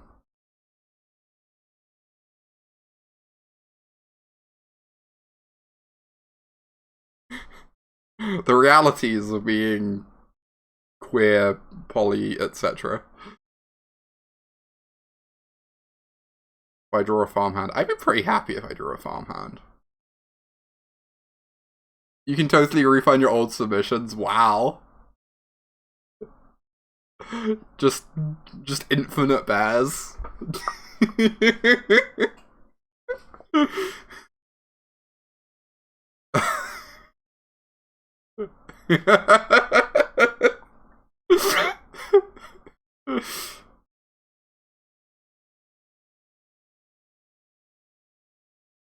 She's so special and pretty, that's unfortunate, delicate. Let your fun. Wow, there's actually a hole in the system. I just. Amazing. Couldn't be you. Can't relate. Oh my goodness. Good news. Opponent's 3 minutes down in the mirror. That's probably good. We're gonna win the long game. Infinite bears.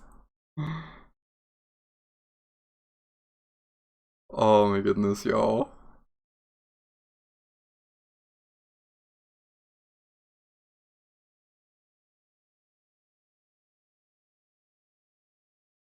Go mad with power. I would never encourage going mad with power, other than the fact it's very entertaining.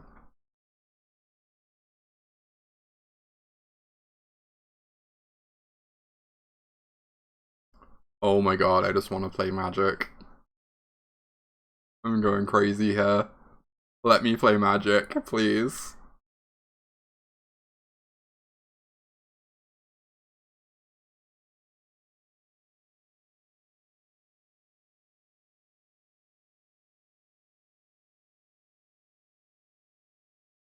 Completed all the requests so mods aren't tempted. Oh, so that's why you complete requests.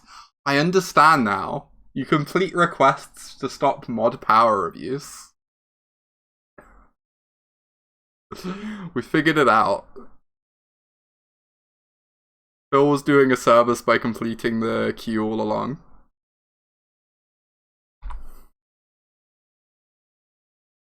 I see my opponent has decided to face someone who can draw a third land.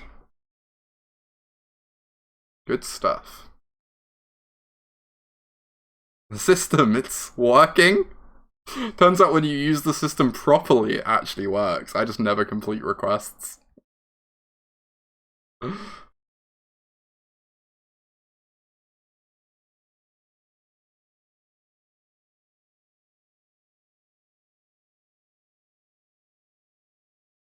Going down a few minutes in the mirror, indeed. I've seen how these mirrors go.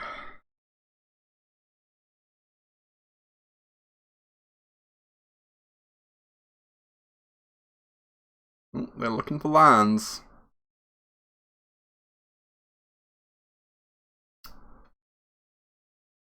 They found one. It's pretty good for them. I just want a Wandering Emperor this turn. I get 2 cards of my wedding announcements next turn. Ah, this can't be that bad. Whatever. Shrug. Shrug. Means we have 3 creatures, we don't have to fight as much to keep them alive. To draw cards.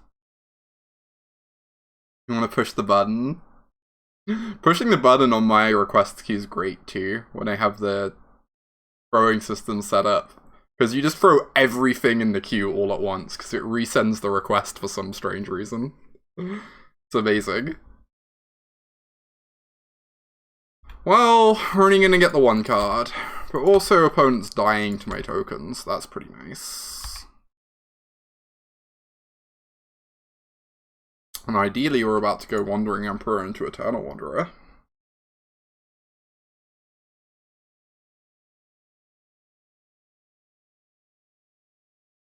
Okay. At least they're gonna have a Bankbuster to block with soon, but...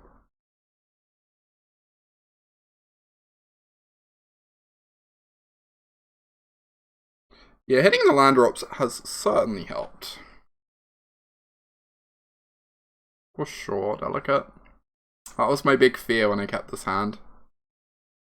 Was that we wouldn't hit them. But we've been doing great.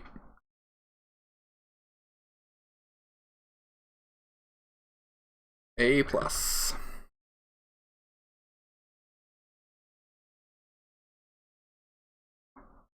We're now 5 minutes ahead on clock. I think at the point where we hit 10 minutes ahead on clock, it's literally impossible to lose the match. Outside of like mulliganing to 4 in both post-board games and never playing a 3rd land, like... oh god, I shouldn't say stuff like that. I should know better. No reason to jinx myself like this.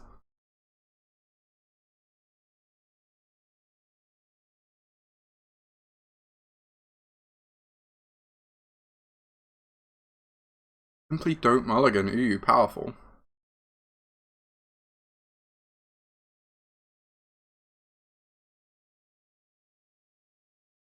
Wrong decision.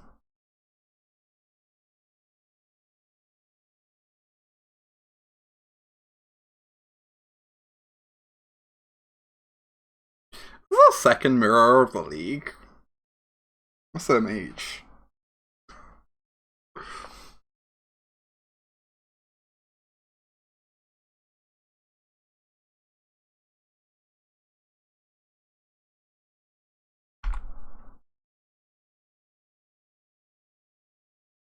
Oh boy, that was not what we were looking for.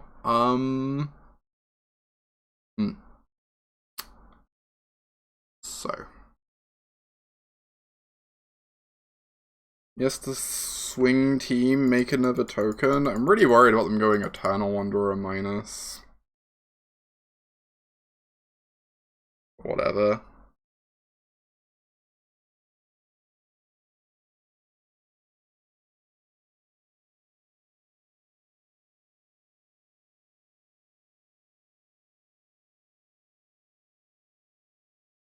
Oh yeah, watching a standard PT and actually knowing what's going on. I've been enjoying standard. Standard's been actually like really fun.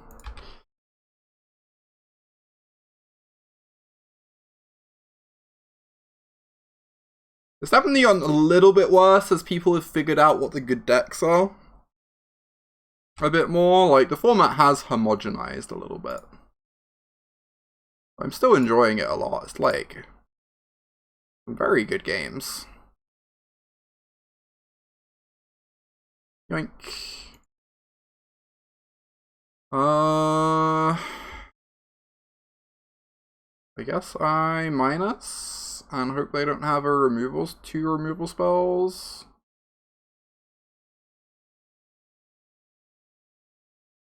And hope they don't go Eternal Wanderer. Maybe this is bad because of Eternal Wanderer. Maybe I'm just meant to plus. Keep her loyalty high. Well, that's one removal spell.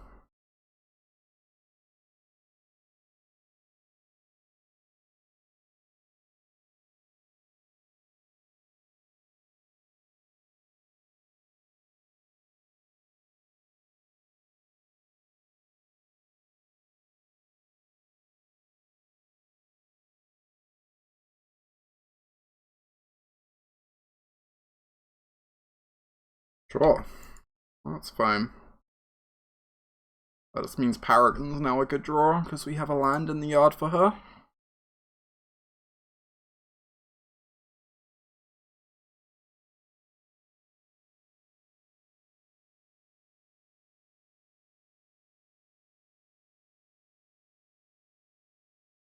Oh, so I believe this means we have lethal if they're just saying go and making a token, right? They get to go ossify your token, put a counter on this, they block a free power thing and take 7.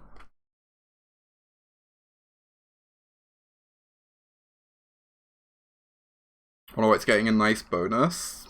Is it? I don't know if the Elspeth's good enough or not. The Elspeth seems fine.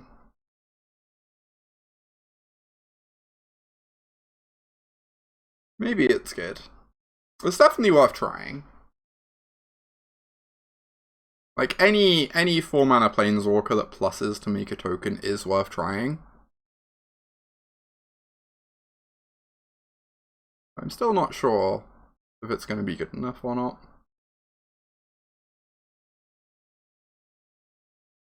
I wish the minus was a little bit more appealing, although I guess the minus is good in the mirror for killing Planeswalkers.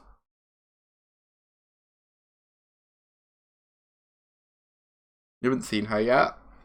A cool card. Really like her.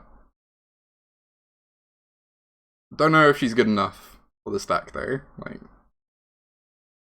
yeah, very low to the ground mono white because the alt's better in that, and also the -2 is better in that as well, right?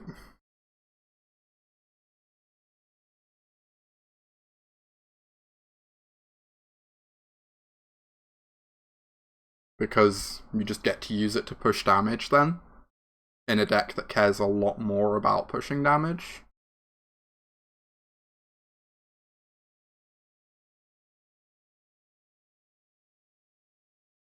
Yeah, the flying stays. It's nice. But again, that's like really like better in an aggressive deck, right? Where you just like want to be flying over your opponent's stuff.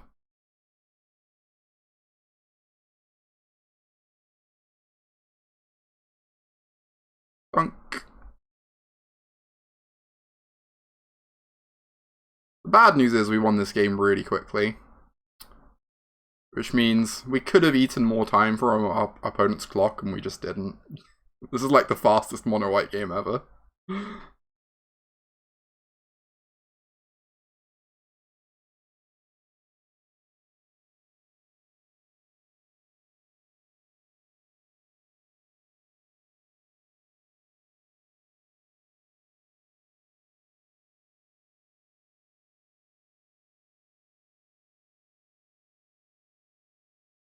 Alright, we have free plus. We get to play around a Ganjo. And ensure their swift demise.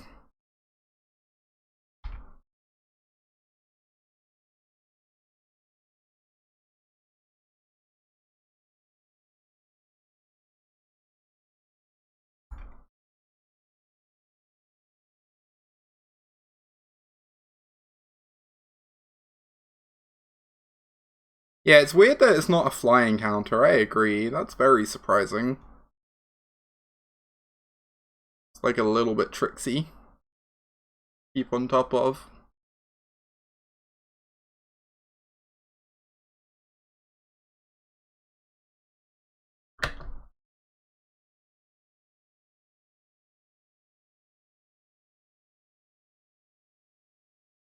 I wonder why it's not a flying counter.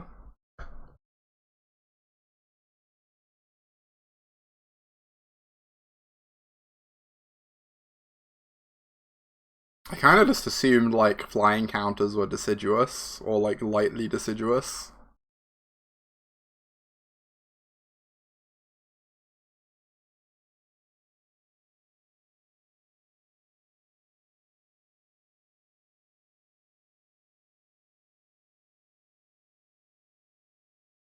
Sorry that this isn't the most thrilling game right now. Well, on a good note, we're winning. You know, nice. Deck is continuing to be unstoppable.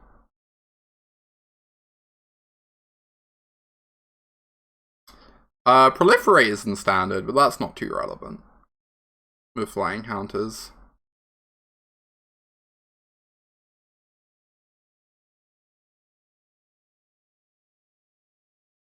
Oh, that makes sense, Callie. Space for text, yeah.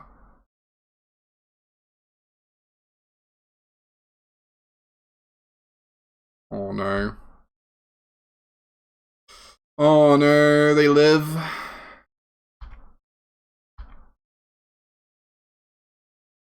That was the one thing that saves them.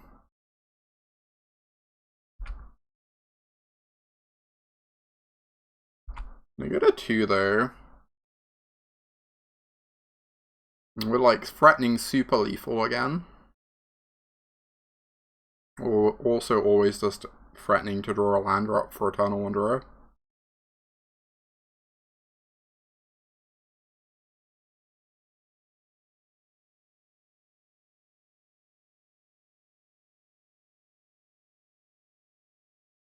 Your counters are deciduous, but I think if they're doing this counter mostly exists to remind you of permanent layer 4 change to the card. Alright. That kind of makes sense, I think.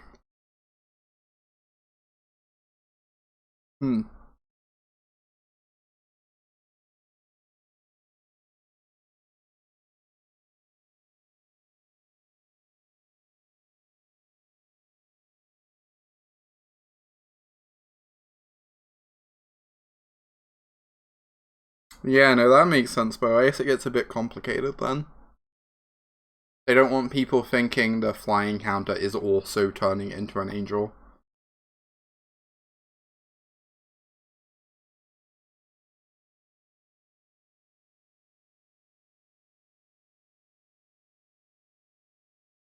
Because then things get weird.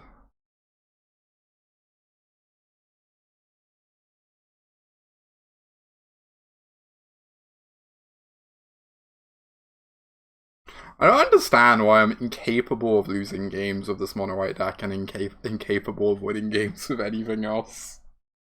Like, I get this deck is really good, but the delta is kind of wild.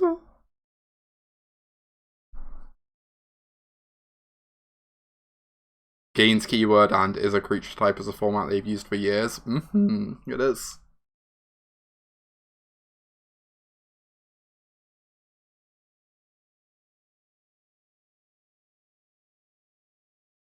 Oh, hey Pika.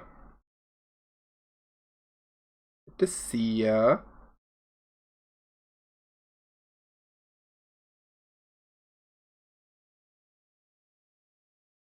I kind of want to flicker the 2/2 almost, because this Cruise the Bankbuster.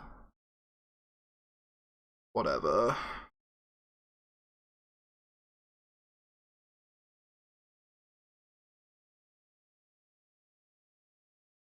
God, it's so weird. We actually just don't really have good attacks, huh? I guess I could attack all and hope they have nothing. It seems so likely that they have another Wandering Emperor at this point, and then, like, our attack is just garbage. Like, this gets eaten by this. This trades with this. This trades with a token. And then we're just so far behind because suddenly they have good attacks on our stuff. Whereas if I play things slower, maybe I can win, like, the midterm game. Also, like, I'm pretty interested in draining my opponent's clock this game anyway. I think it might even just be correct for me not to swing out regardless, but the fact that my opponent does not have much time left makes it even more appealing. This is game 1. This is game 1, Gabby. We've used up 4 minutes of our clock.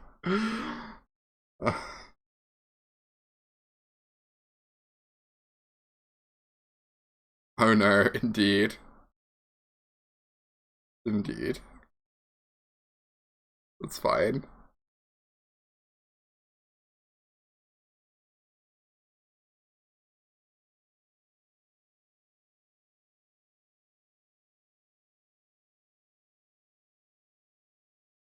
The 10-minute delta. I haven't known their flights to be that fast, but I'll believe you.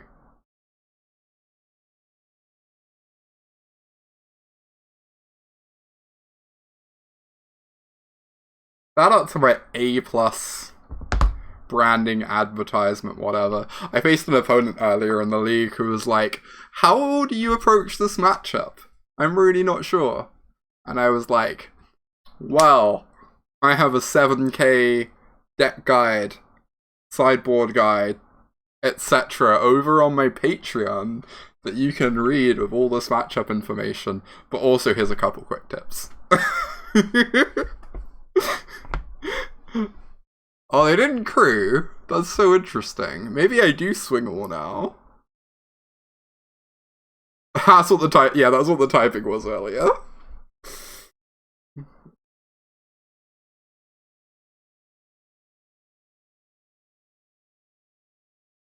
Oh, fuck it. We'll swing all. Why not?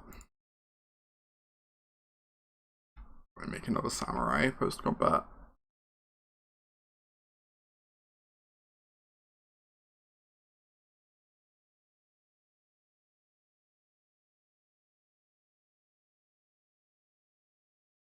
I mean, we're also having a nice little conversation, but... Oh, I guess that making a samurai is kind of brutal, though, because it actually just eats our attacker. Yes. Oh, but now they're just dead. Because they didn't crew the Bank Buster. Okay, they have a Ganjo. Cool. Good talk. This is kind of a disaster.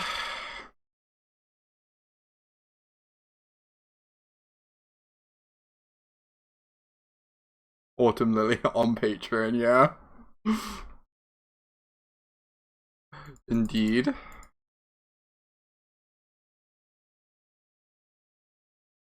I mean, this is kind of a disaster, but also we can never lose 2 games in a row before my opponent runs out of time. So, like, it doesn't actually matter at all.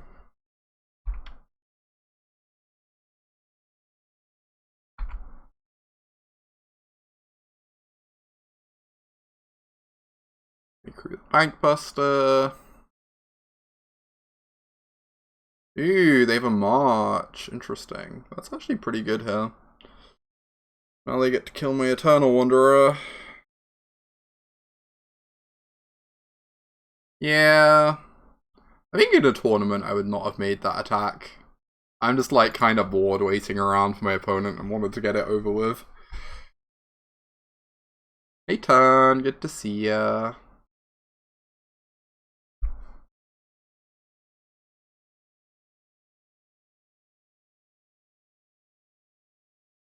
This Mirex is going to be such a nightmare. I'm amazed they can have room for Mirex, Reliquary, and Field of Ruin. That's so many non-basics.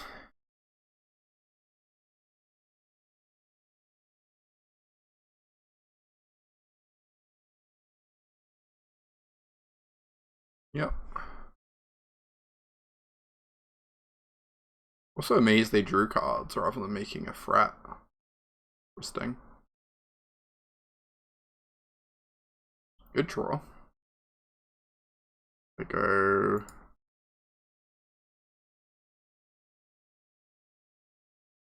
Kill a Samurai. I think I'm just meant to exile this. Maybe it's overly aggressive. Just want to protect my Eternal Wanderer more than anything right now.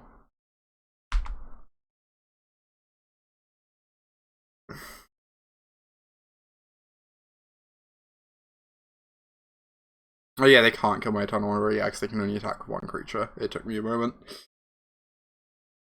Oh, hey Sila. Good to see you. Right, that Cruise Bankbuster.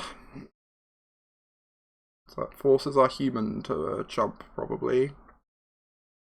Then we start making double strikers.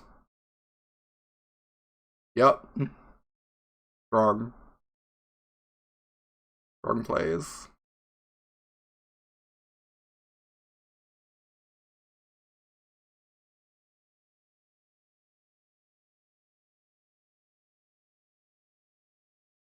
Mm-hmm.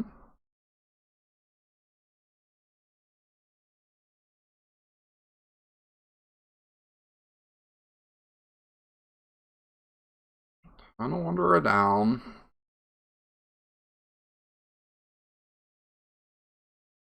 Right. If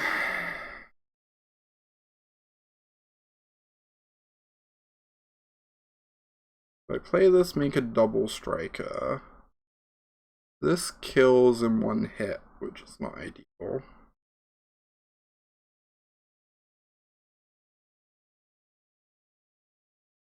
And they just get to flicker the double striker.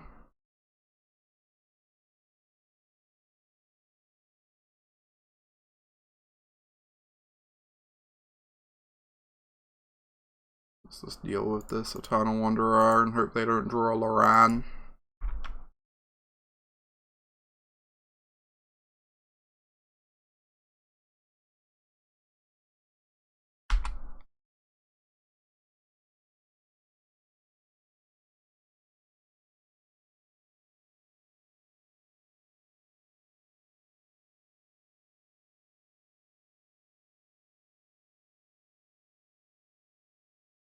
Yeah, that's pretty good.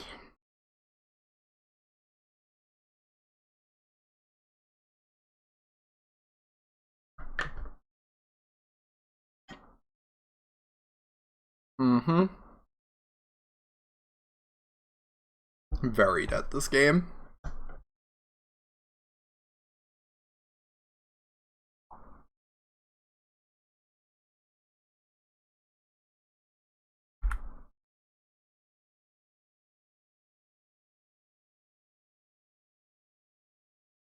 I guess I don't want to expose this to Field of Ruin without getting a token from it.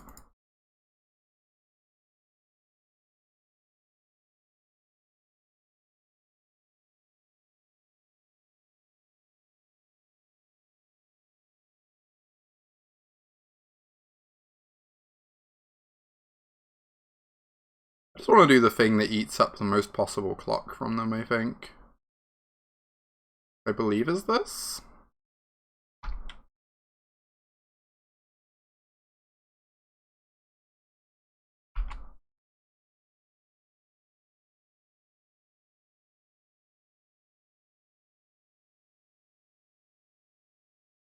They get to like flicker my token. They don't get to... I guess they do get to kill my Eternal Wanderer, right? Because they can buff a farmhand. I didn't think of that. Yummy clock. Max! Thank you for the 54-month resub there. Nom nom nom nom nom clock. Tasty, tasty seconds. Munching up those tasty seconds.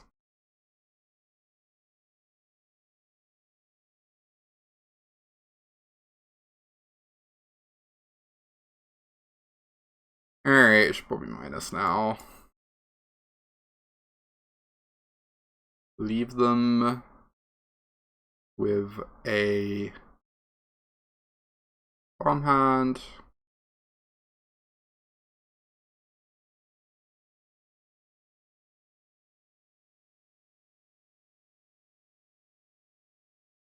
Out this so I can make a token.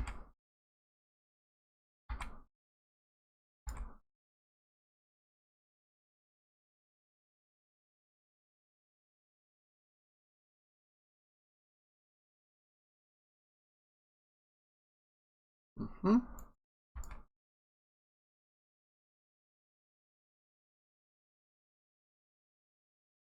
Kind of awkward. If they fail to ruin me, I can't actually... Okay, now I can make a token, I guess.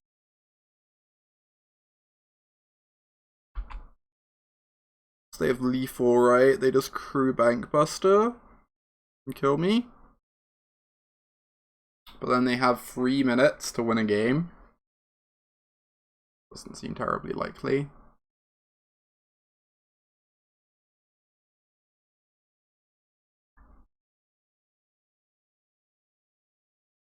Alright, Fateful Absence. Get in the deck. Loran. Farewell. And then we cut 3 ossifications. Go! We're gonna trophy this league, chat. At the moment, we're basically 4-0 after this match. So we're not far off. I got this. I sure hope so. Good rule. Trophy time.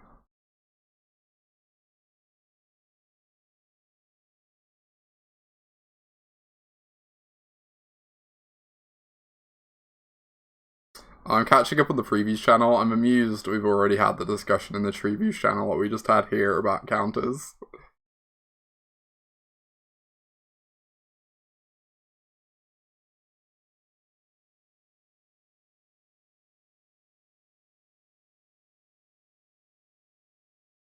Very amusing to me.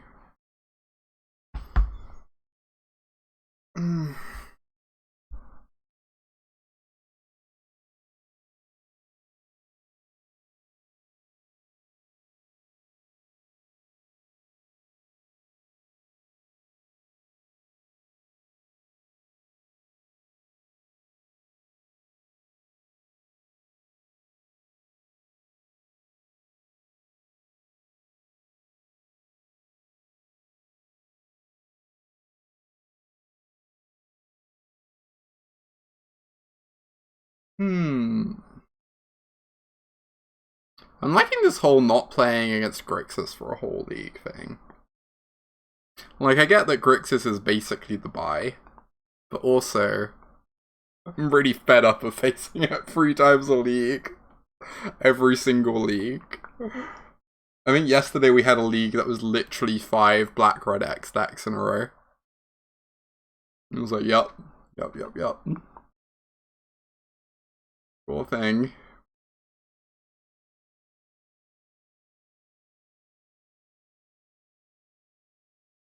Trophy time. Love to play first. Can I please explain my deck? Sure. We are a mid-range / control deck. Have a better late game than all the non-Atraxa decks in the format.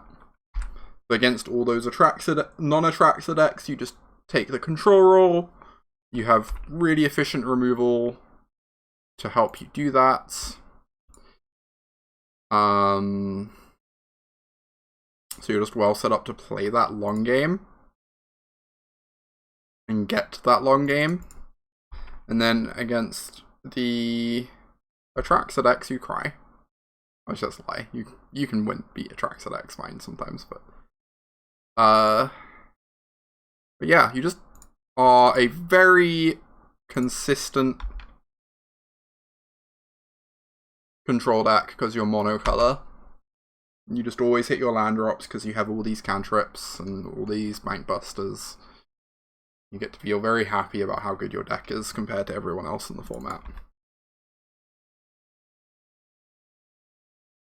Alright, they're going to not block because they want 2 creatures. They draw a card. They are going to block. Okay. That's also valid. They shut off our card draw then. I'm pretty cool with that. Yeah, opponent's been very slow. This is why we're so far up on clock.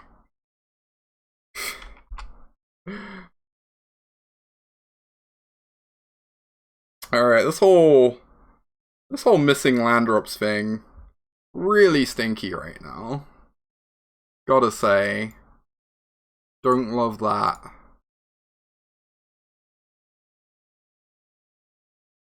Alright, whatever. This is really embarrassing. I don't think I would do this if clock weren't a thing. Maybe I would. Maybe I would. Regardless, we're doing it, because clock is a thing. I just want to make sure I don't die in the next 4 minutes of gameplay.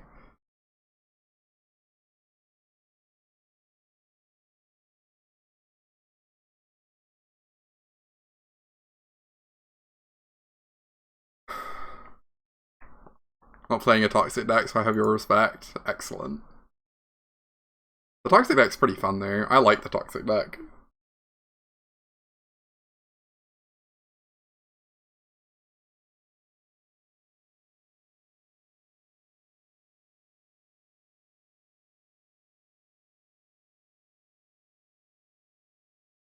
Right, yes, we're just gonna draw a card and hope we don't freaking die horrifically. We're probably fine. Like, I don't know.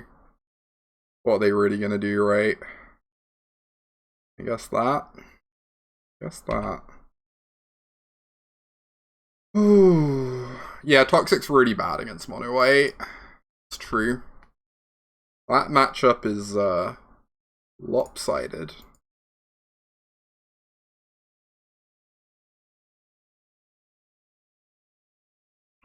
Yes, I do this, and then they crew the Bank Buster, and then they bash for 9.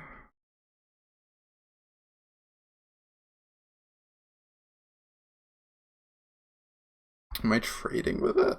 I'm about to get my token from it, which is pretty tight. But also, I guess the game plan is just not dying.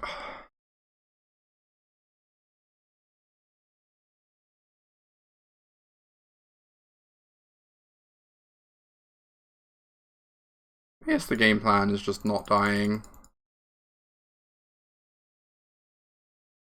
Oh, what? Really? Octopi? That sounds... How could you possibly know that something like that would be coming my way, though? Also, hell yeah. What's my plan against Legends? You just have lots of cheap removal. And then they stumble in, like, the mid-game against you. You ordered it. Thank you. You're very sweet. Powers of intuition, indeed. What am I doing? What am I doing? I kind of want to, like, farewell soon. I also don't want them to keep this Paragon around.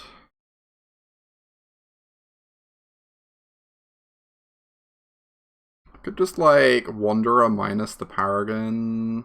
Or I could lay down Arms, draw a card. That's, like, pretty tight. Cute room, by the way. Thank you.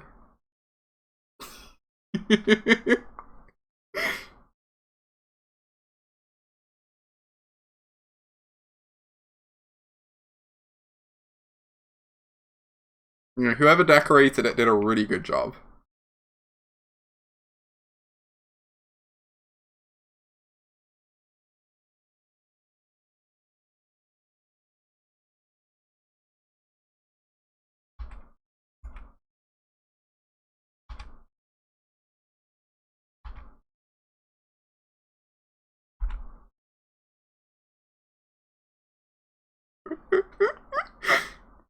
I build my own decks. Not super often. I tend to tune decks a lot, though. I take other people's decks and just tune them and work on them.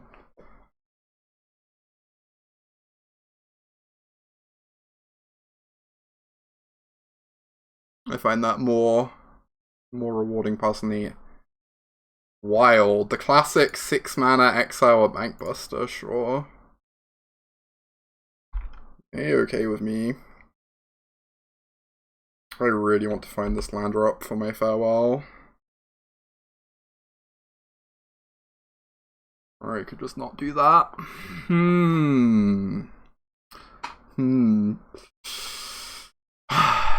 Okay.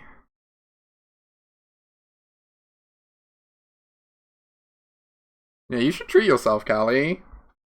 Boba good.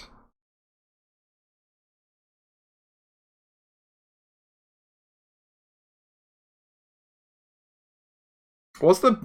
So I just need to stay alive, right? What's the best way to stay alive here? Probably involves killing the wedding festivity and playing Bankbuster, I assume.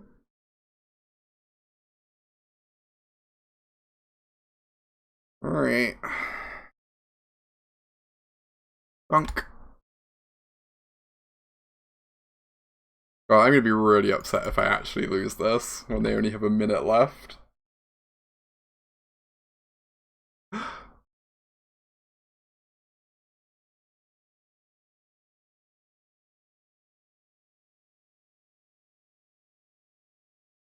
Interesting.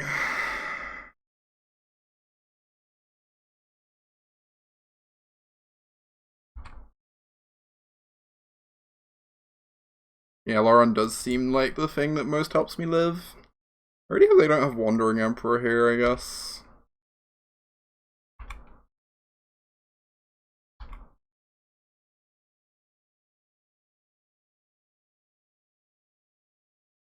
Yeah, after saying I couldn't lose with 10 more minutes on the clock, yeah. Oh no, what the fuck?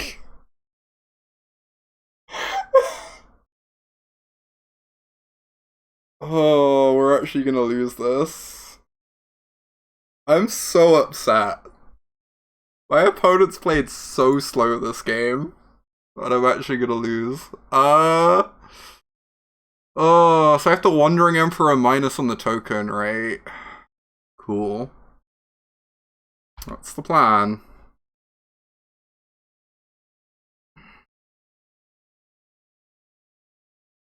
We've missed a lot of land drops, it's true. We're like a third of the way into our deck.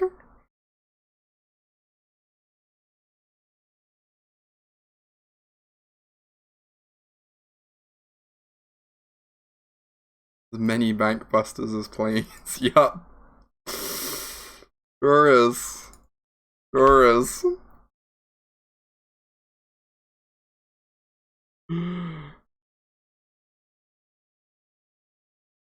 Land. Please. Thank you. Thank you. Oh, we did it. We did it. Thank God. They do have a Mirex going. That's a whole situation too, but... Kind of Wanderer plus make a token. I guess.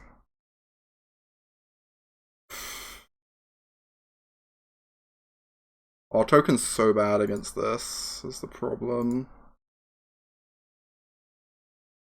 I guess then they're not making a token with their turns. That's something. Whatever. Let's do it.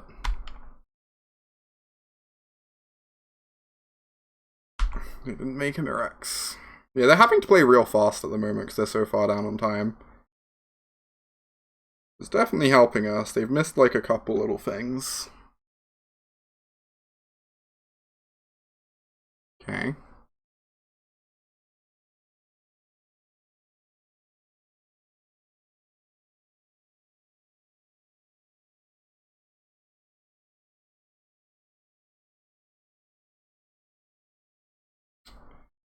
So... kind of just want to plus on this and hold open Wandering Emperor.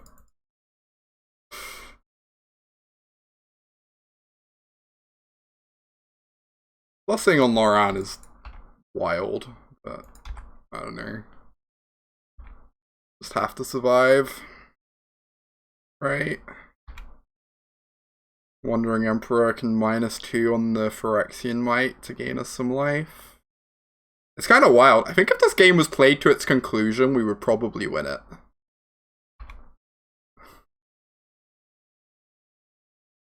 Obviously it's not, they're just dying to the clock. But like, we're just up so many cards, and we're actually pretty close to stable. I guess they have 2 Mirexes, maybe I'm just being silly.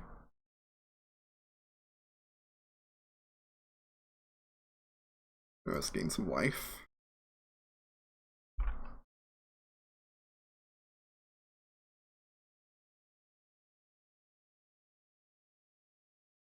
Cool. Still undefeated. Let's finish off this league. There's one more match left. and then we can head off. Then I can head off. But I want to get this trophy first. There's a trophy with my name on it.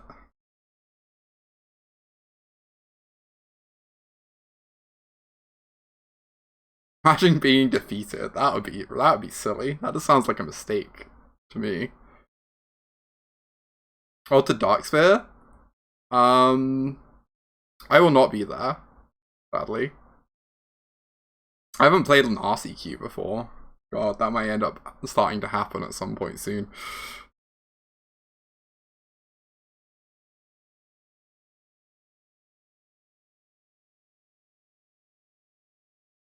Wondering if I will start playing RCQs if I have to. I might, like, play a couple. I might play, like, local ones. I don't think I would travel, but...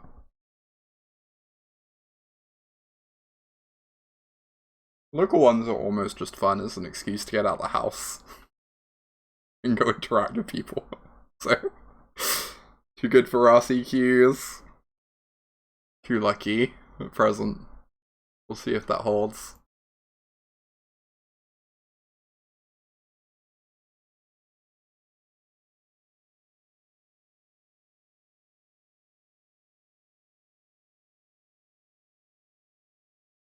This is not good.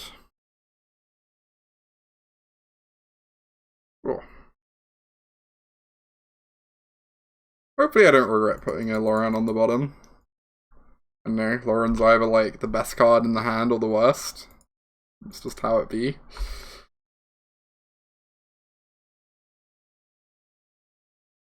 You got a first paper win in Modern at 1. Nice. Great job.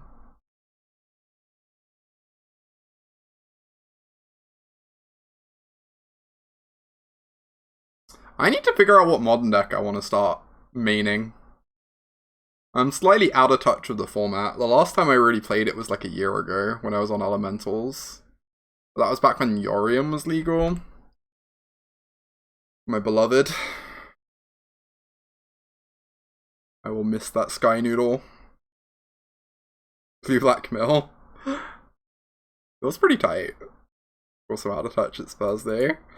I've been told to play Hammer. A friend of mine reckons that I would adore playing Hammer.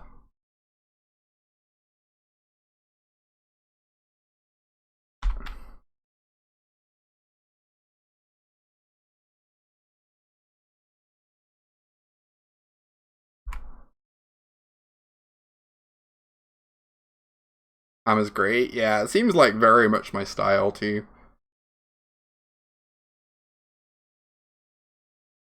Alright, I should just get the wedding announcement going. We're kind of getting run over here. Front has a very aggressive draw.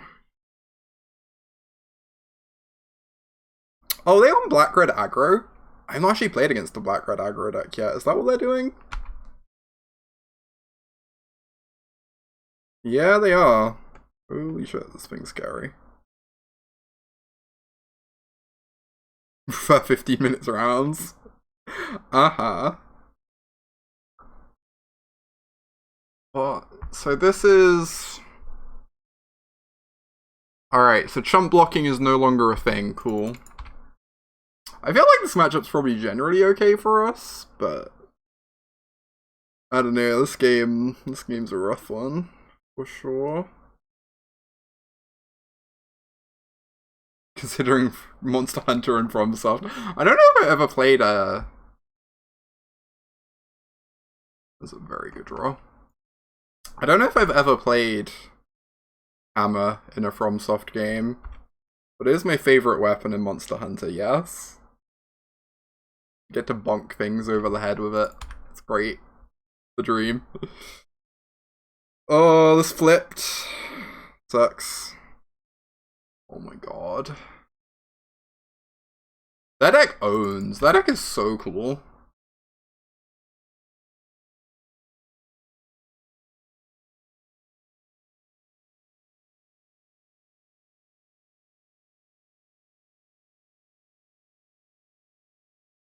I really need to try out this black-red deck at some point. It is very cool. It seems really strong to me. Not just because I'm losing to it. It was already on the list of things to try. Oh, did I have a hammer in Bloodborne? Yeah, I can't remember if I used it. Maybe I did. I'm not sure, Yumu. If you have a link, you're probably welcome to post it. I think I just have to block, right? So miserable. Probably. I don't think I can afford to go down to like... down to 2.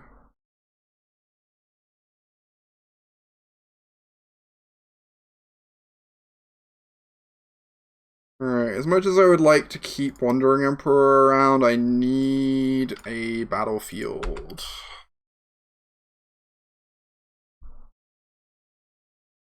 Through a website? Yeah, you can upload decks to like MTG Goldfish.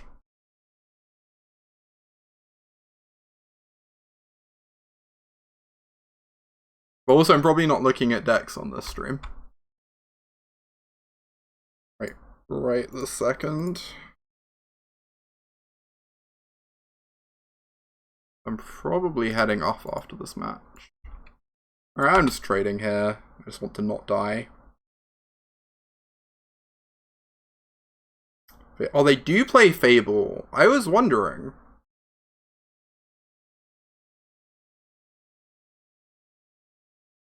Cool. Well, that makes this Lauren a bit better. Kill their Fable. We're kind of stabilized, but obviously they could draw and invoke Despair at any point, and that would be suboptimal. I'm not attacking, so I don't want to trade with the underdog. Because then they just get to blitz it next turn. Fable hopping Archfiend, wow. Kind of gas. Scream. I go to 4. Cool.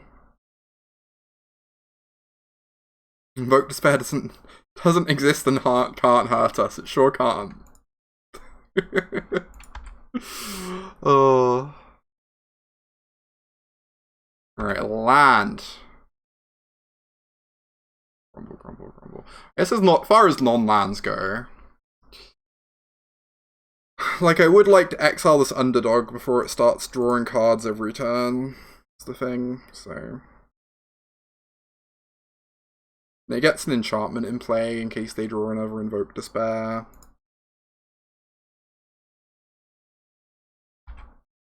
We'll to start swinging with our Vigilance critters. Getting this game over with.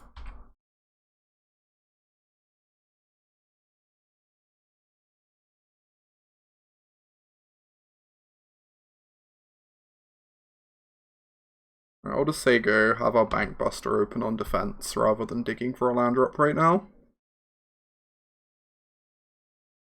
It's wild to me that I'm actually in this game. Like, I could still lose it. We're on the verge of defeat, but like, we're clinging. We're clinging.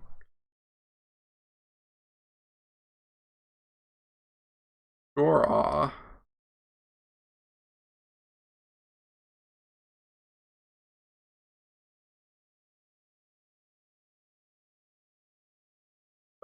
Stop it. Opponent. Oh, Gix's command.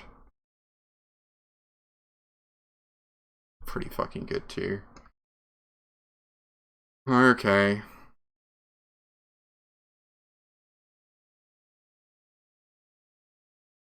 I guess I am crewing this. I do not really want to draw cards of this Lauren, I think. Seems like it's just asking for trouble against their deck at the moment. We block and draw a card.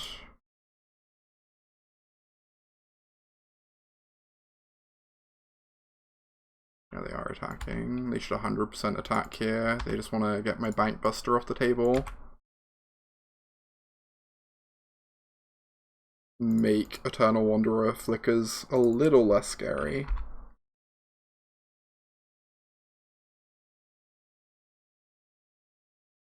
Okay.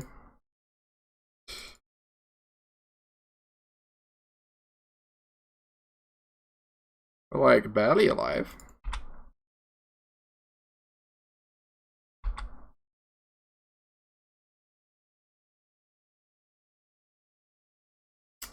Yep. Pretty good. Pretty freaking good.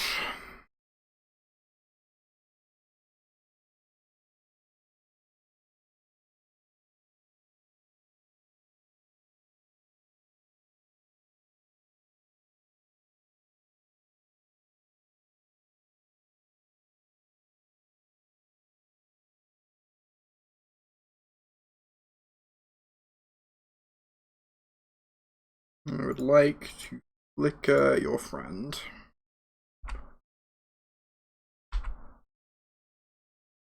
Alright, if we get a third creature type, creature power in play for farmhand, we get to start gaining life. Fuck yes. Holy shit, that draw. Wow.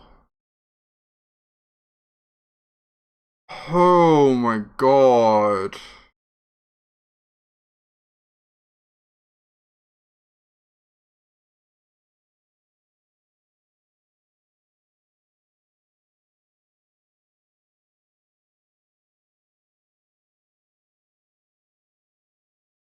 That's the good stuff right there. Sure fucking is.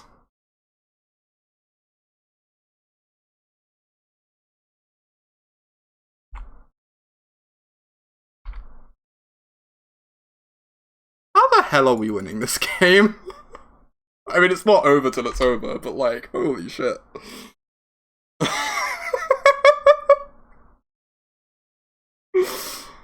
Wow. I'm astonished that we won that. That's amazing. And it's over. Not farewell.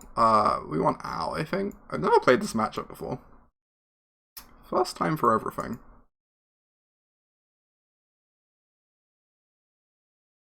Cards I am considering. We're definitely taking out Restoration. That card seems very slow. Farewell seems very slow. Eternal Wanderer was pretty good that game, but I definitely don't want all the copies.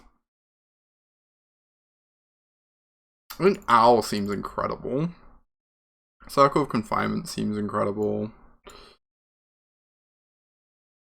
I think I want to like cut one Loran, keep in a couple for the Fables, but I think we do want these depopulates. I think I'm uncertain on his Peacekeeper. Peacekeeper, I worry that it might be a bit mopey here.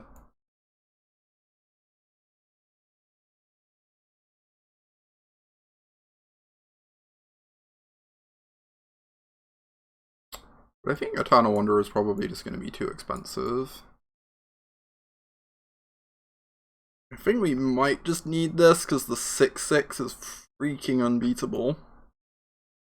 And I want another answer, even if this card is like probably pretty bad in the matchup in general.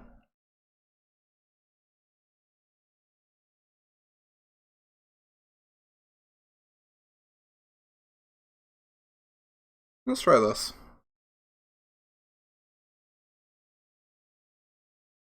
Random one anointed Peacekeeper just chilling, just vibing. Depop or Vanquish the Horde? Yeah, I definitely think you need like a copy of Depop. I don't think you can. I don't like being on all Vanquishers, personally.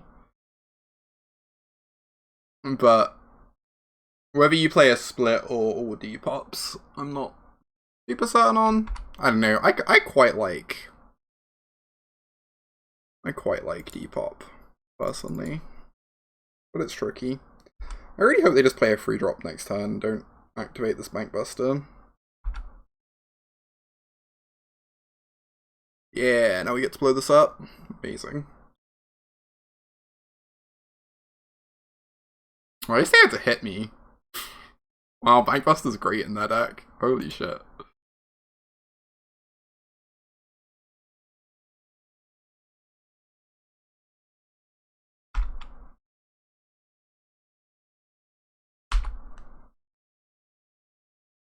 Demon time, yeah. Draw. Whatever.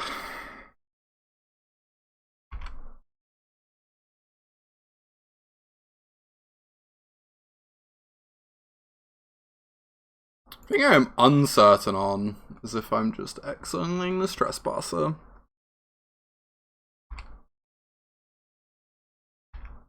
Yes. Bankbuster is pretty freaking good. That's true. I kind of just want to exile this. I don't know.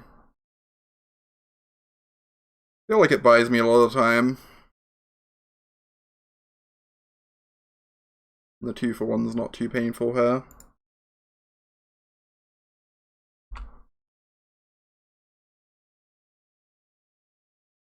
When we have an owl coming down next turn, please no demon, please no demon. Invoke Despair.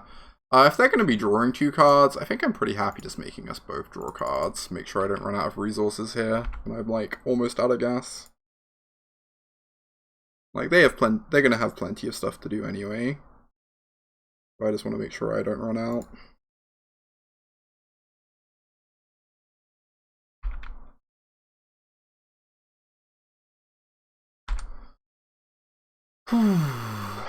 Duress. Nice one. Powerful. Love it.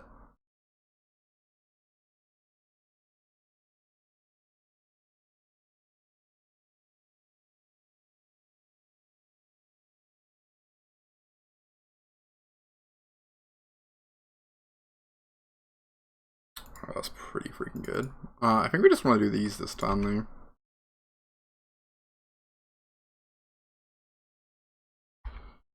Stop them getting the rummage when they like probably have some lands in hand at this point in the game.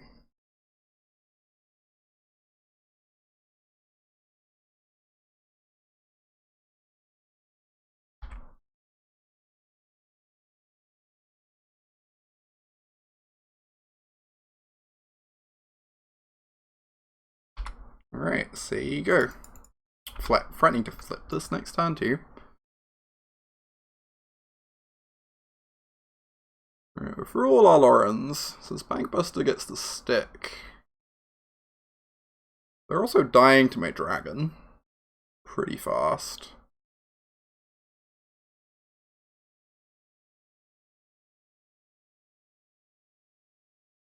Good draw.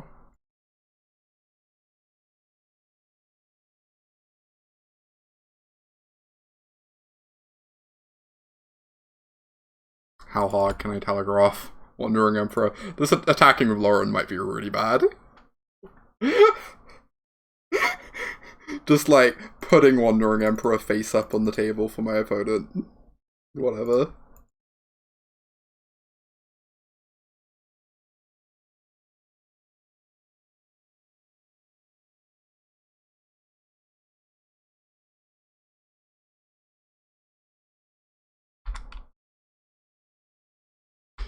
Oh, please no Invoke Despair. It seems to be going pretty well, doesn't it? Oh no, that's the good one. Right there. Almost want to sack the dragon, get my value. Probably to sack Loran. Feels like this dragon's pretty hard for them to ever deal with. In any meaningful way.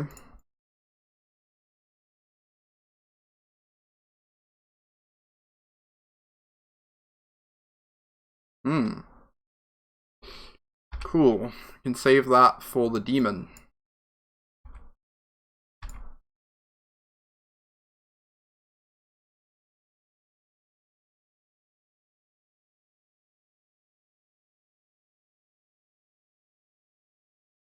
Yeah, face-up Emperor is still pretty good. Bit true. Oh, I was gonna do this anyway, so I'm just gonna do it now. before Shoulder is in play. Oh, you actually have a legendary creature in play for the first time ever. Amazing. Alright. They go to 1. Come on, trophy. We got this.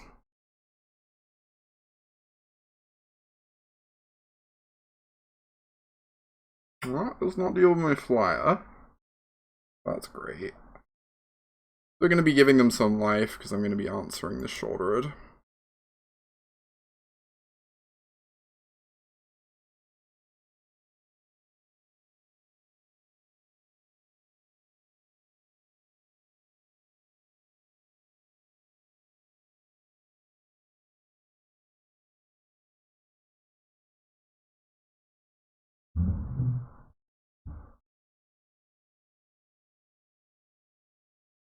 And then, do I want to just circle the pilot? Probably.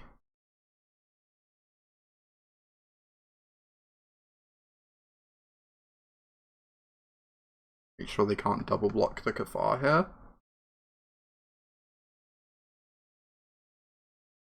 And get an enchantment in play for Invoke.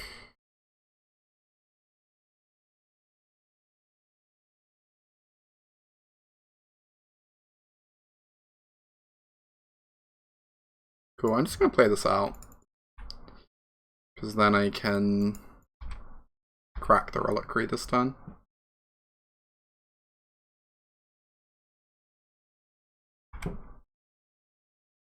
Doing it now plays into Duress, but we already have a really good Duress target, and I guess I want to play around a Braid.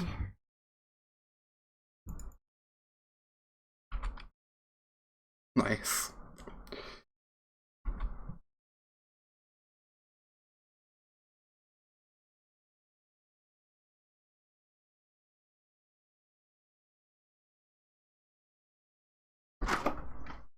Hey. Special delivers. Thank you. I'll be done in like 2 minutes. Really? Yeah. I didn't know that you're finishing up. Sorry. It's cool. Letting you know. Fun. Thank you. Be upstairs drinking tea. It's true. I have been gifted delicious boba. Living my best life.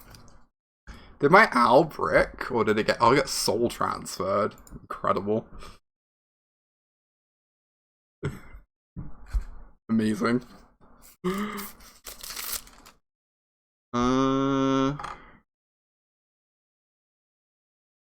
Through this bank buster.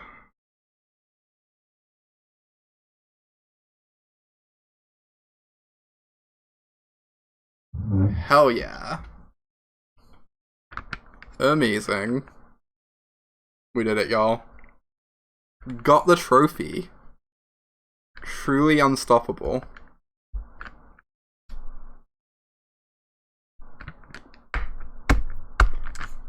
Alright. I'm gonna deal with this boba in a sec once I'm done streaming. Y'all are great. Thank you everyone for hanging out. This has been great. We lost 1 game all stream. We were unstoppable. We got that trophy. Hell yeah. I will catch y'all tomorrow, hopefully. Tomorrow I might try out a splash in this deck. Might try out blue-white, might try out black-white. I don't know which. Yeah, we can experiment a bit more.